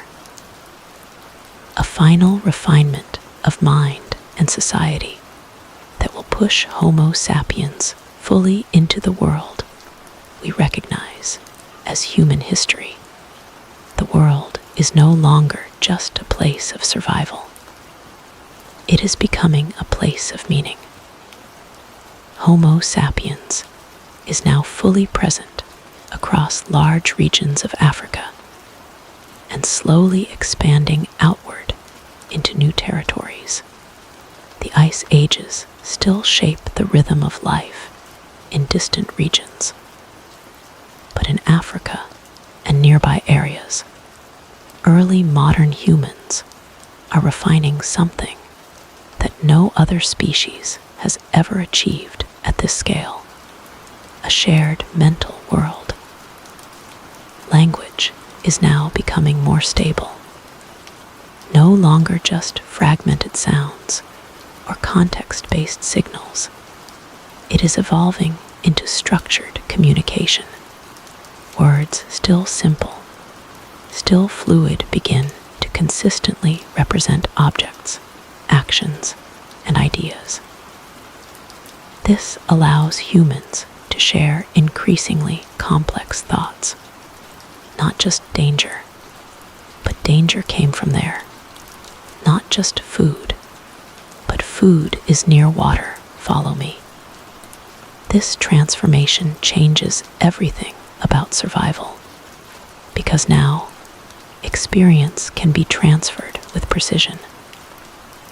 A successful hunter does not need to repeat mistakes across generations. A skilled toolmaker does not need to reinvent techniques from scratch. Knowledge begins to accumulate faster than ever before in Earth's history. This accumulation is the beginning of something irreversible. Culture is now fully emerging. Groups are no longer defined only by genetics or environment. They are defined by shared knowledge, shared behavior, and shared communication. Different groups develop different dialects, different tool traditions, and different survival strategies. Human diversity is no longer just biological. It is cultural. At the same time, social structures become more sophisticated. Humans now maintain long-term relationships, not just based on immediate survival, but on memory of past interactions. Trust becomes deeply important. Reputation matters. Cooperation is maintained over time through shared understanding. Within groups, roles begin to become more distinct. Some individuals are better hunters. Some are better toolmakers. Some are better at remembering routes or tracking animals. These abilities are not formalized, but they are recognized socially. leadership becomes more visible, not as authority enforced by power, but as influence based on skill, knowledge, and social trust. And around this time, something even more powerful begins to take shape. Symbolic thought is now becoming more consistent. Humans are no longer only reacting to the world or describing it. They are representing it internally in structured ways. A mark on a surface might represent an animal. A sound might represent an action or concept.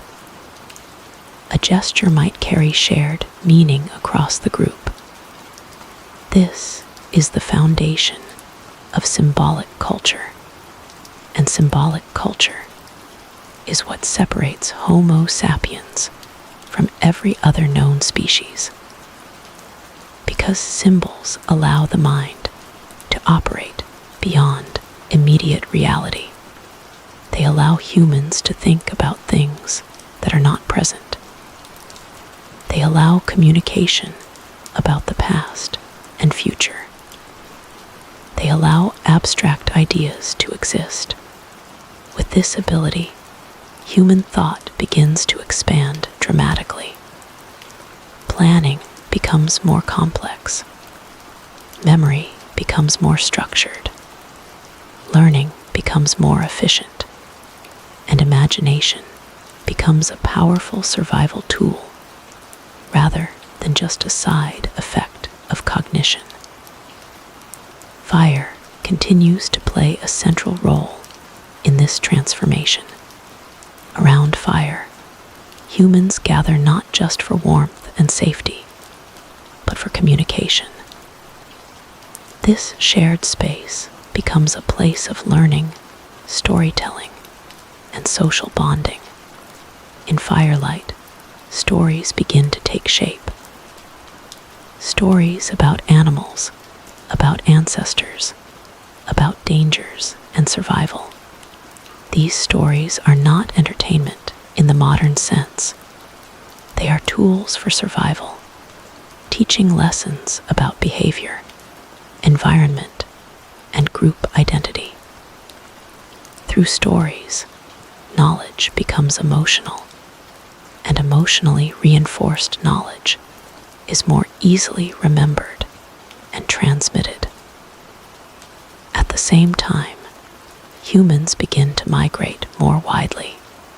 Some groups move into new regions of Asia, adapting to different climates and environments. Others remain in Africa, continuing to refine social and cognitive abilities. When Homo sapiens encounters other human species, such as Neanderthals in Europe, something complex begins to unfold. There is competition for resources, but also interaction. Different groups bring different skills, knowledge, and adaptations. These encounters will eventually shape the genetic and cultural makeup of modern humans. But in this moment, everything is still unfolding. Nothing is fixed. Nothing is final. And still, the most important transformation is happening quietly within the mind. Humans are beginning to understand not just the world, but themselves as separate from it. A sense of self is emerging, not fully defined, not fully conscious in the modern sense, but enough to recognize individuality within a group, to distinguish me from others, to remember personal experience in a structured way.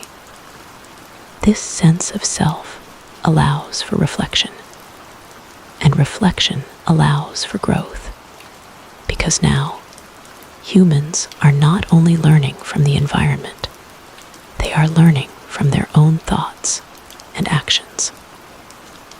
This creates a feedback loop of intelligence, unlike anything before it. And as this loop strengthens, Homo sapiens begins to stand on the edge of something unprecedented. A fully symbolic mind, a fully structured language, a fully cultural species. But even now, the story is not complete, because the final stage of this transformation is still approaching, the moment when human imagination, language, and identity fully crystallize into the form of modern human behavior, setting the foundation for everything that will come after in human history. The world feels the same on the surface, but beneath it, everything has changed. Homo sapiens is now no longer just emerging, it is becoming dominant. Across Africa and expanding into surrounding regions, modern humans are refining abilities that no other species on Earth has ever reached in this form.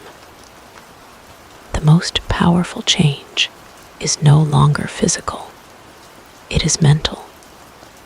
Human thought is now fully capable of abstraction in a way that transforms survival into something far more complex than instinct. The mind is not just reacting to the world, it is building internal models of it. Maps of memory, predictions of the future, interpretations of the past. Reality is no longer only what is seen, it is also what is imagined. Language continues to evolve rapidly. Words become more stable, more structured, more precise. Communication is no longer limited to immediate needs.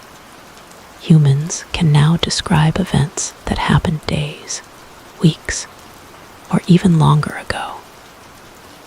They can share plans for future hunts, coordinate movements across distances, and explain experiences in detail. This creates something revolutionary: shared memory. A group no longer depends solely on individual experience. Knowledge becomes collective. What one person learns can be preserved and passed to others, even those who were not present at the original event. This is the foundation of cumulative culture, and cumulative culture is what will eventually lead to civilization. Within groups, storytelling becomes increasingly important. Stories are not just entertainment, they are structured systems for storing knowledge. They carry survival lessons, environmental awareness, social rules, and emotional understanding. A story about a dangerous animal teaches caution. A story about a successful hunt teaches strategy. A story about ancestors reinforces identity and belonging. Through stories, humans begin to build a shared world inside their minds that is stronger than the physical world around them. At the same time, symbolic behavior becomes more visible. Humans may begin to use objects to represent ideas more consistently. Marks on surfaces, arrangements of materials, or repeated gestures may carry meaning understood by the group. These are early steps towards symbolic systems that will one day become writing. But at this stage, symbols are still fluid. They exist within context, not formal systems. Social life becomes even more complex.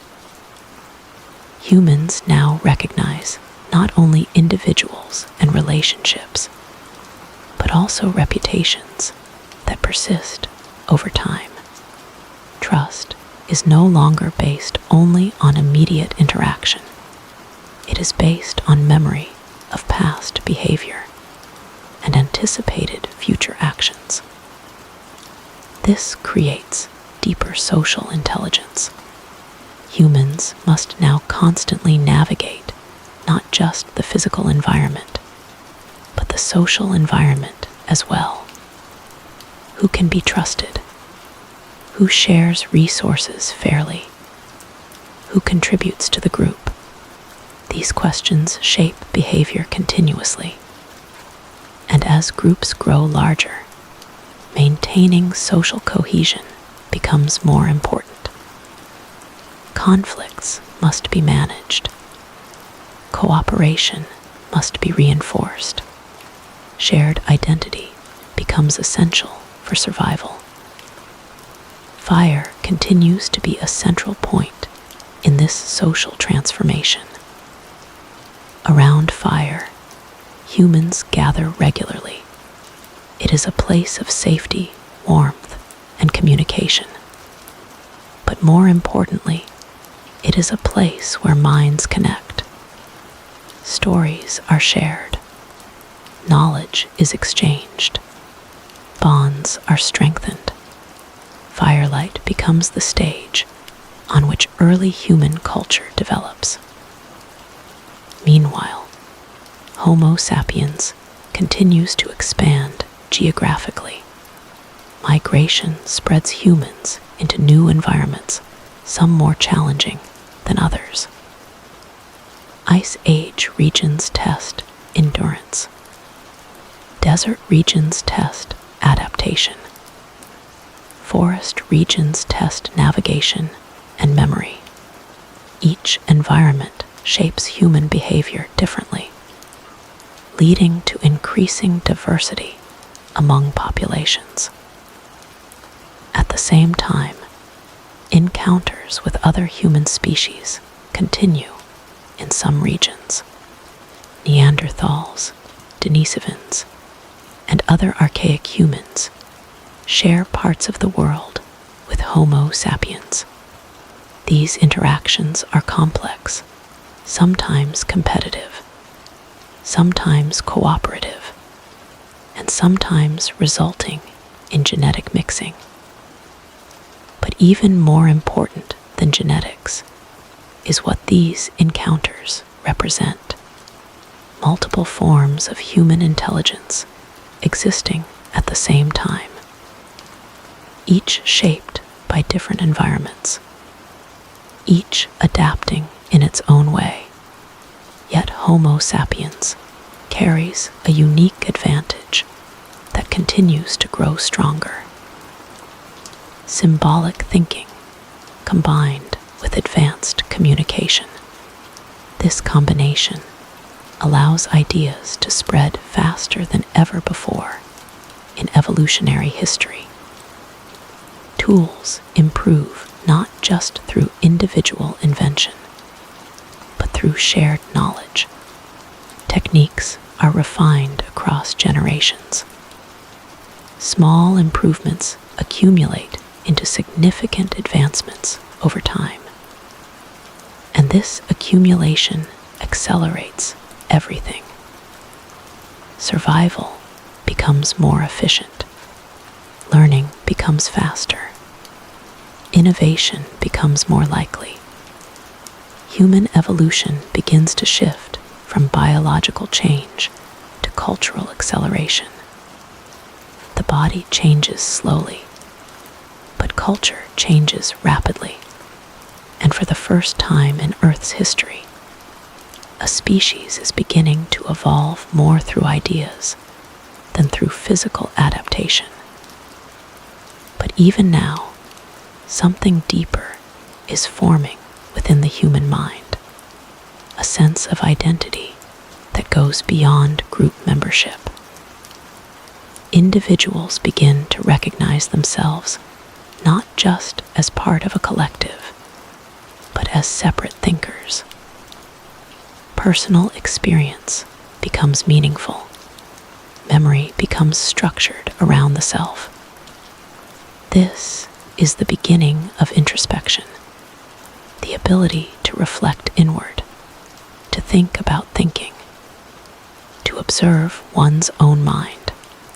And this ability will eventually lead to philosophy, science, art, and everything that defines modern human civilization. But at this point in the story, it is still new, still fragile, still developing, and yet it changes everything. Because once humans begin to reflect on their own thoughts, evolution takes a new direction entirely.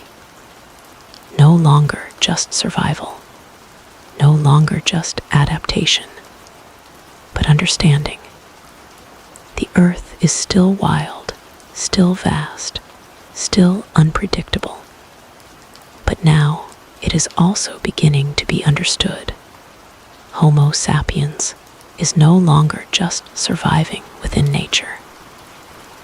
It is beginning to interpret it, organize it, and mentally reconstruct it.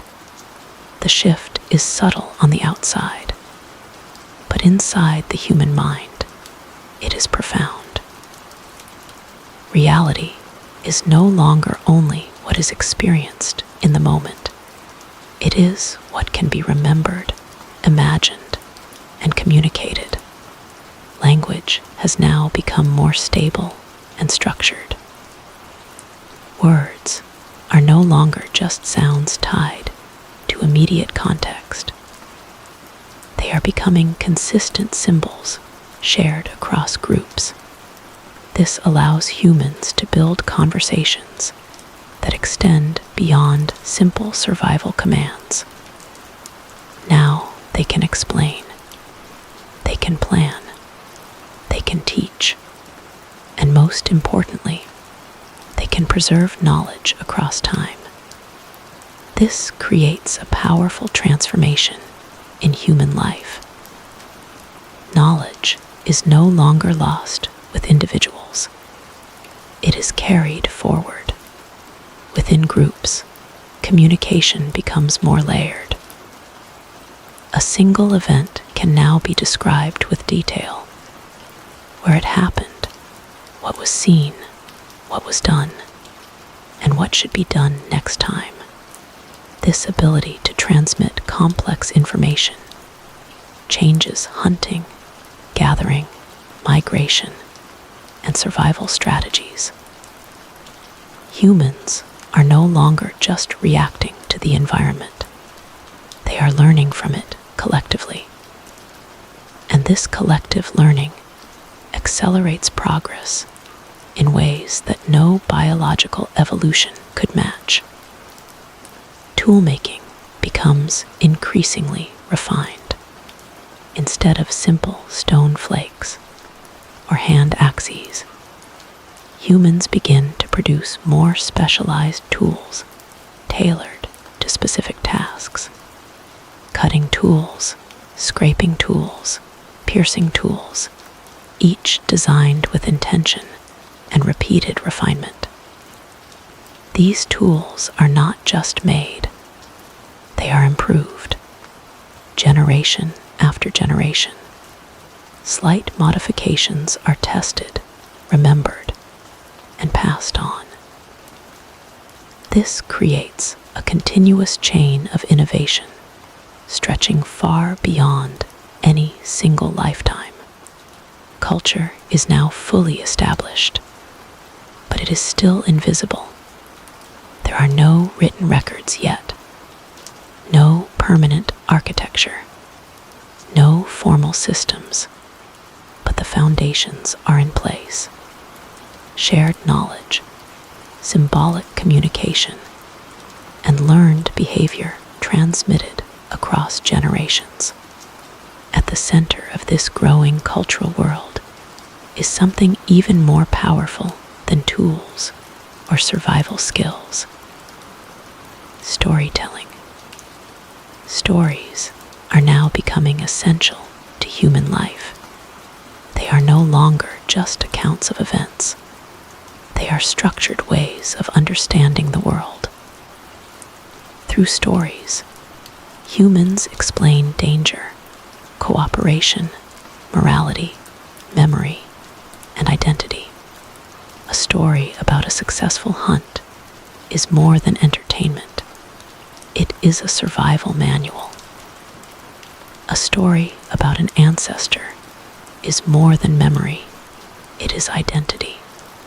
A story about danger is more than warning. It is preparation. In this way, stories become a living system of knowledge. And as stories grow more complex, so does imagination. Humans are now capable of thinking beyond what exists. They can imagine what does not exist. They can create mental versions of animals, landscapes, and events that have never been seen. This ability transforms cognition entirely. Because once imagination becomes structured, humans can simulate reality before acting in it. This gives them an extraordinary advantage. Planning becomes more effective. Problem solving becomes more flexible. Social coordination becomes more precise. At the same time, social life becomes increasingly intricate. Humans now maintain long-term relationships based on memory, trust, and reputation. Individuals are no longer judged only by immediate actions, but by patterns of behavior over time. This creates early forms of social accountability. Cooperation becomes more stable. Conflict becomes more meaningful. And group identity becomes stronger. Fire remains at the heart of this transformation. Around fire, humans gather not only for warmth or protection, but for communication, learning, and bonding. It becomes a social anchor, a place where minds meet and knowledge is exchanged. In firelight, faces become expressions of emotion, memory, and identity. Shadows move across the ground as voices carry stories into the night. These moments are shaping something fundamental in human evolution, a shared sense of reality. Meanwhile, Homo sapiens continues to expand across continents. Migration is no longer rare. It is a defining feature of the species. Humans move into new environments, adapting to cold regions, deserts, forests, and grasslands. Each new environment challenges survival and encourages innovation. And innovation accumulates. In some regions, humans encounter other human species. Neanderthals in Europe, Denisovans in parts of Asia. These interactions are complex and varied, sometimes involving competition, sometimes coexistence, and sometimes genetic mixing that will leave lasting traces in modern humans. But beyond genetics, something more important is happening. Knowledge is spreading across human populations. Ideas, techniques, and behaviors begin to travel between groups, accelerating cultural evolution even further. And yet, despite all this progress, humanity is still in its earliest stage of development. There are no cities, no agriculture, no formal systems of writing or governance. Life is still deeply tied to nature, to movement, to seasonal cycles. But beneath this simplicity, something extraordinary is forming. A mind capable of understanding itself. Humans are beginning to reflect inward, not just thinking about the world, but thinking about their own thoughts. Memory becomes personal. Experience becomes structured around the self. Individuals begin to recognize continuity of identity over time. This is the foundation of self-awareness in its modern form, and it changes everything, because once a species can observe its own mind, it can begin to refine it. It can question.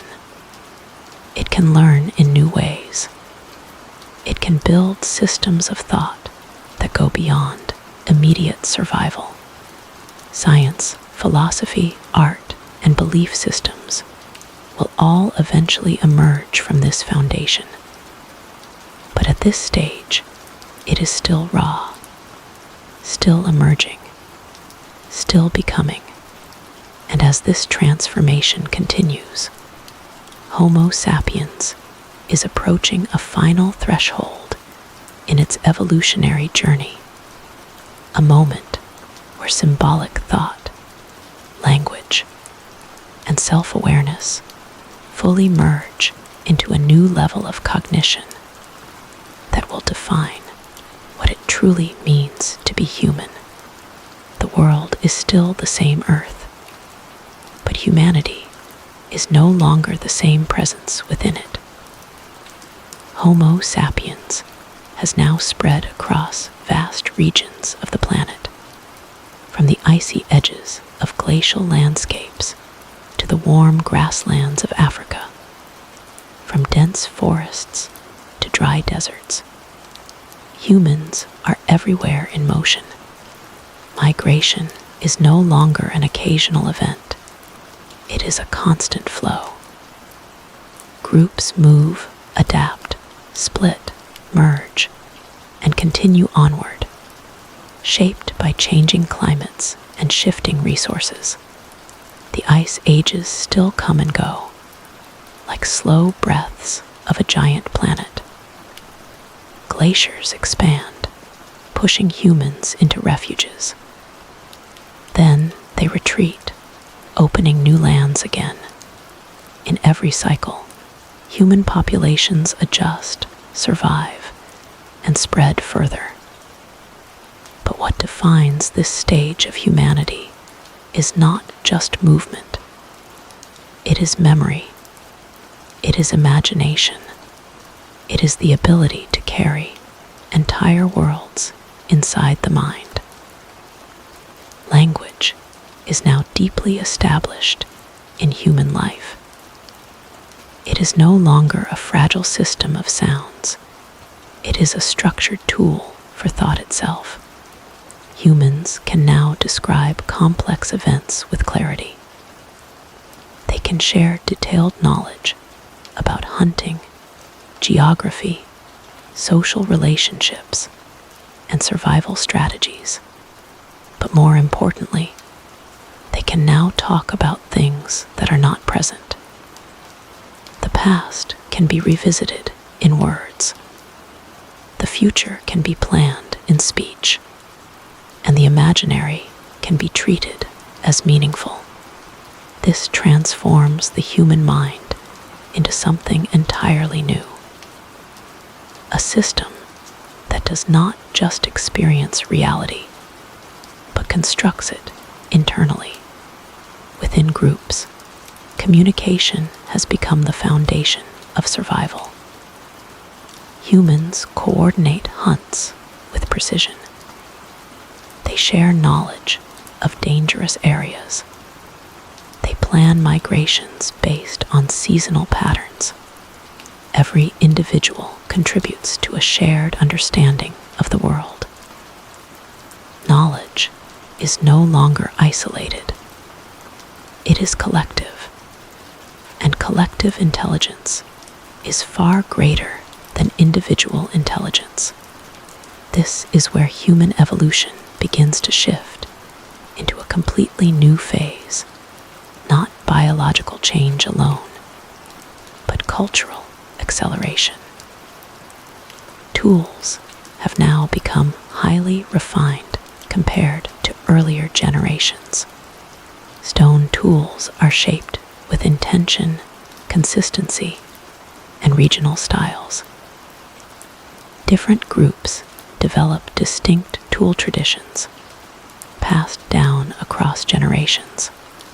These traditions are no longer just practical, they are cultural signatures. A tool is no longer just an object. It is identity. Alongside tools, fire has become central to human existence in almost every region they inhabit.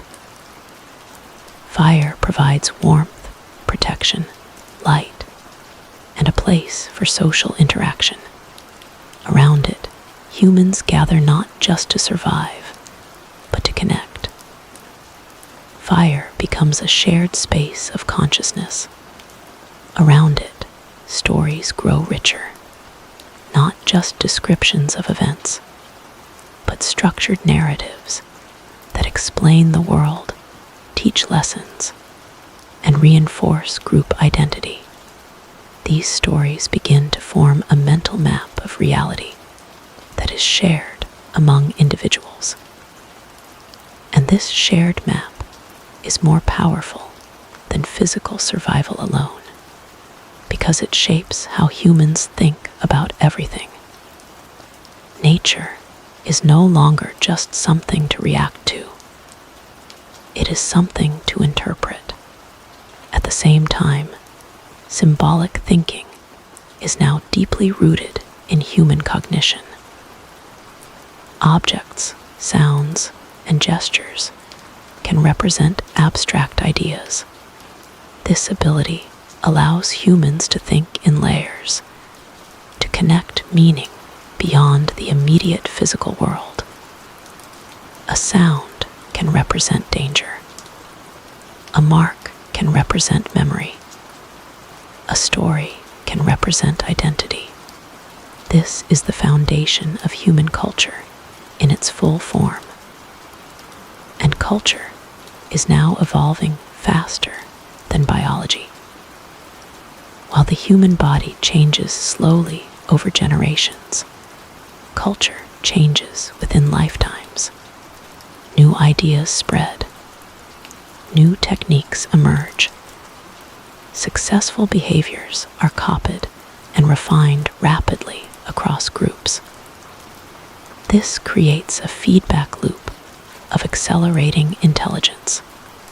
Better communication leads to better cooperation. Better cooperation leads to better survival.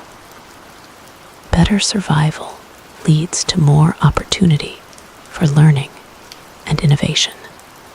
And innovation feeds back into communication again. But something even deeper is happening now within the human mind. Self-awareness is becoming more stable and structured. Humans are no longer just experiencing life. They are beginning to reflect on it. They recognize themselves as individuals with memories, thoughts, and continuity over time. They can think about their own actions, imagine alternatives, and evaluate choices. This creates the foundation of introspection, a mind that can observe itself. This is one of the most profound shifts in the entire history of life on Earth. Because now, intelligence is no longer purely outward-facing. It is inward-facing as well. Humans are beginning to understand not just the world, but their place within it. Meanwhile, interactions between different human populations continue. Some groups remain isolated in certain regions. Others come into contact with different human lineages, including Neanderthals and Denisovans. These encounters are complex, sometimes involving conflict, sometimes cooperation, and sometimes interbreeding. Over time, these interactions will leave lasting traces in the genetic makeup of modern humans. But more importantly, they contribute to cultural exchange. Ideas, techniques, and behaviors spread between groups, enriching human diversity even further. Still, despite all this complexity, humans remain hunter-gatherers.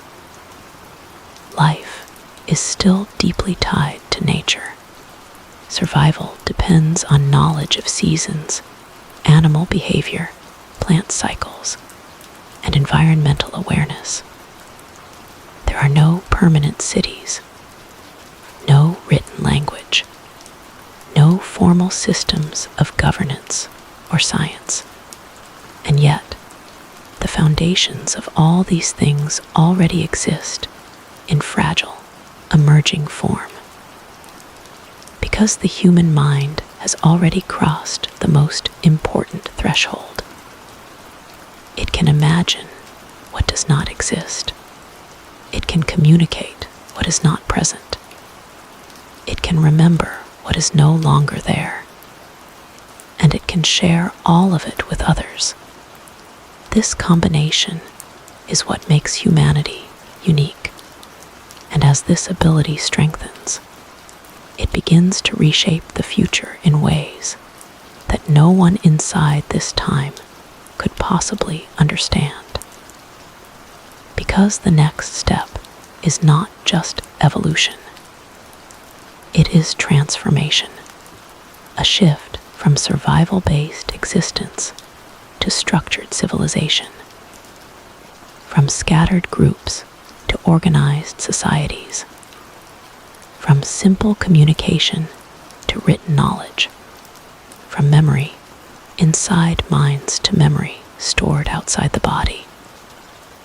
And all of it begins here, in this final stage of early human development, as Homo sapiens stands fully established on Earth, carrying within itself the seeds of everything that will one day become history, science, art, and civilization. The story of apes to humans does not end here. It evolves into something far greater.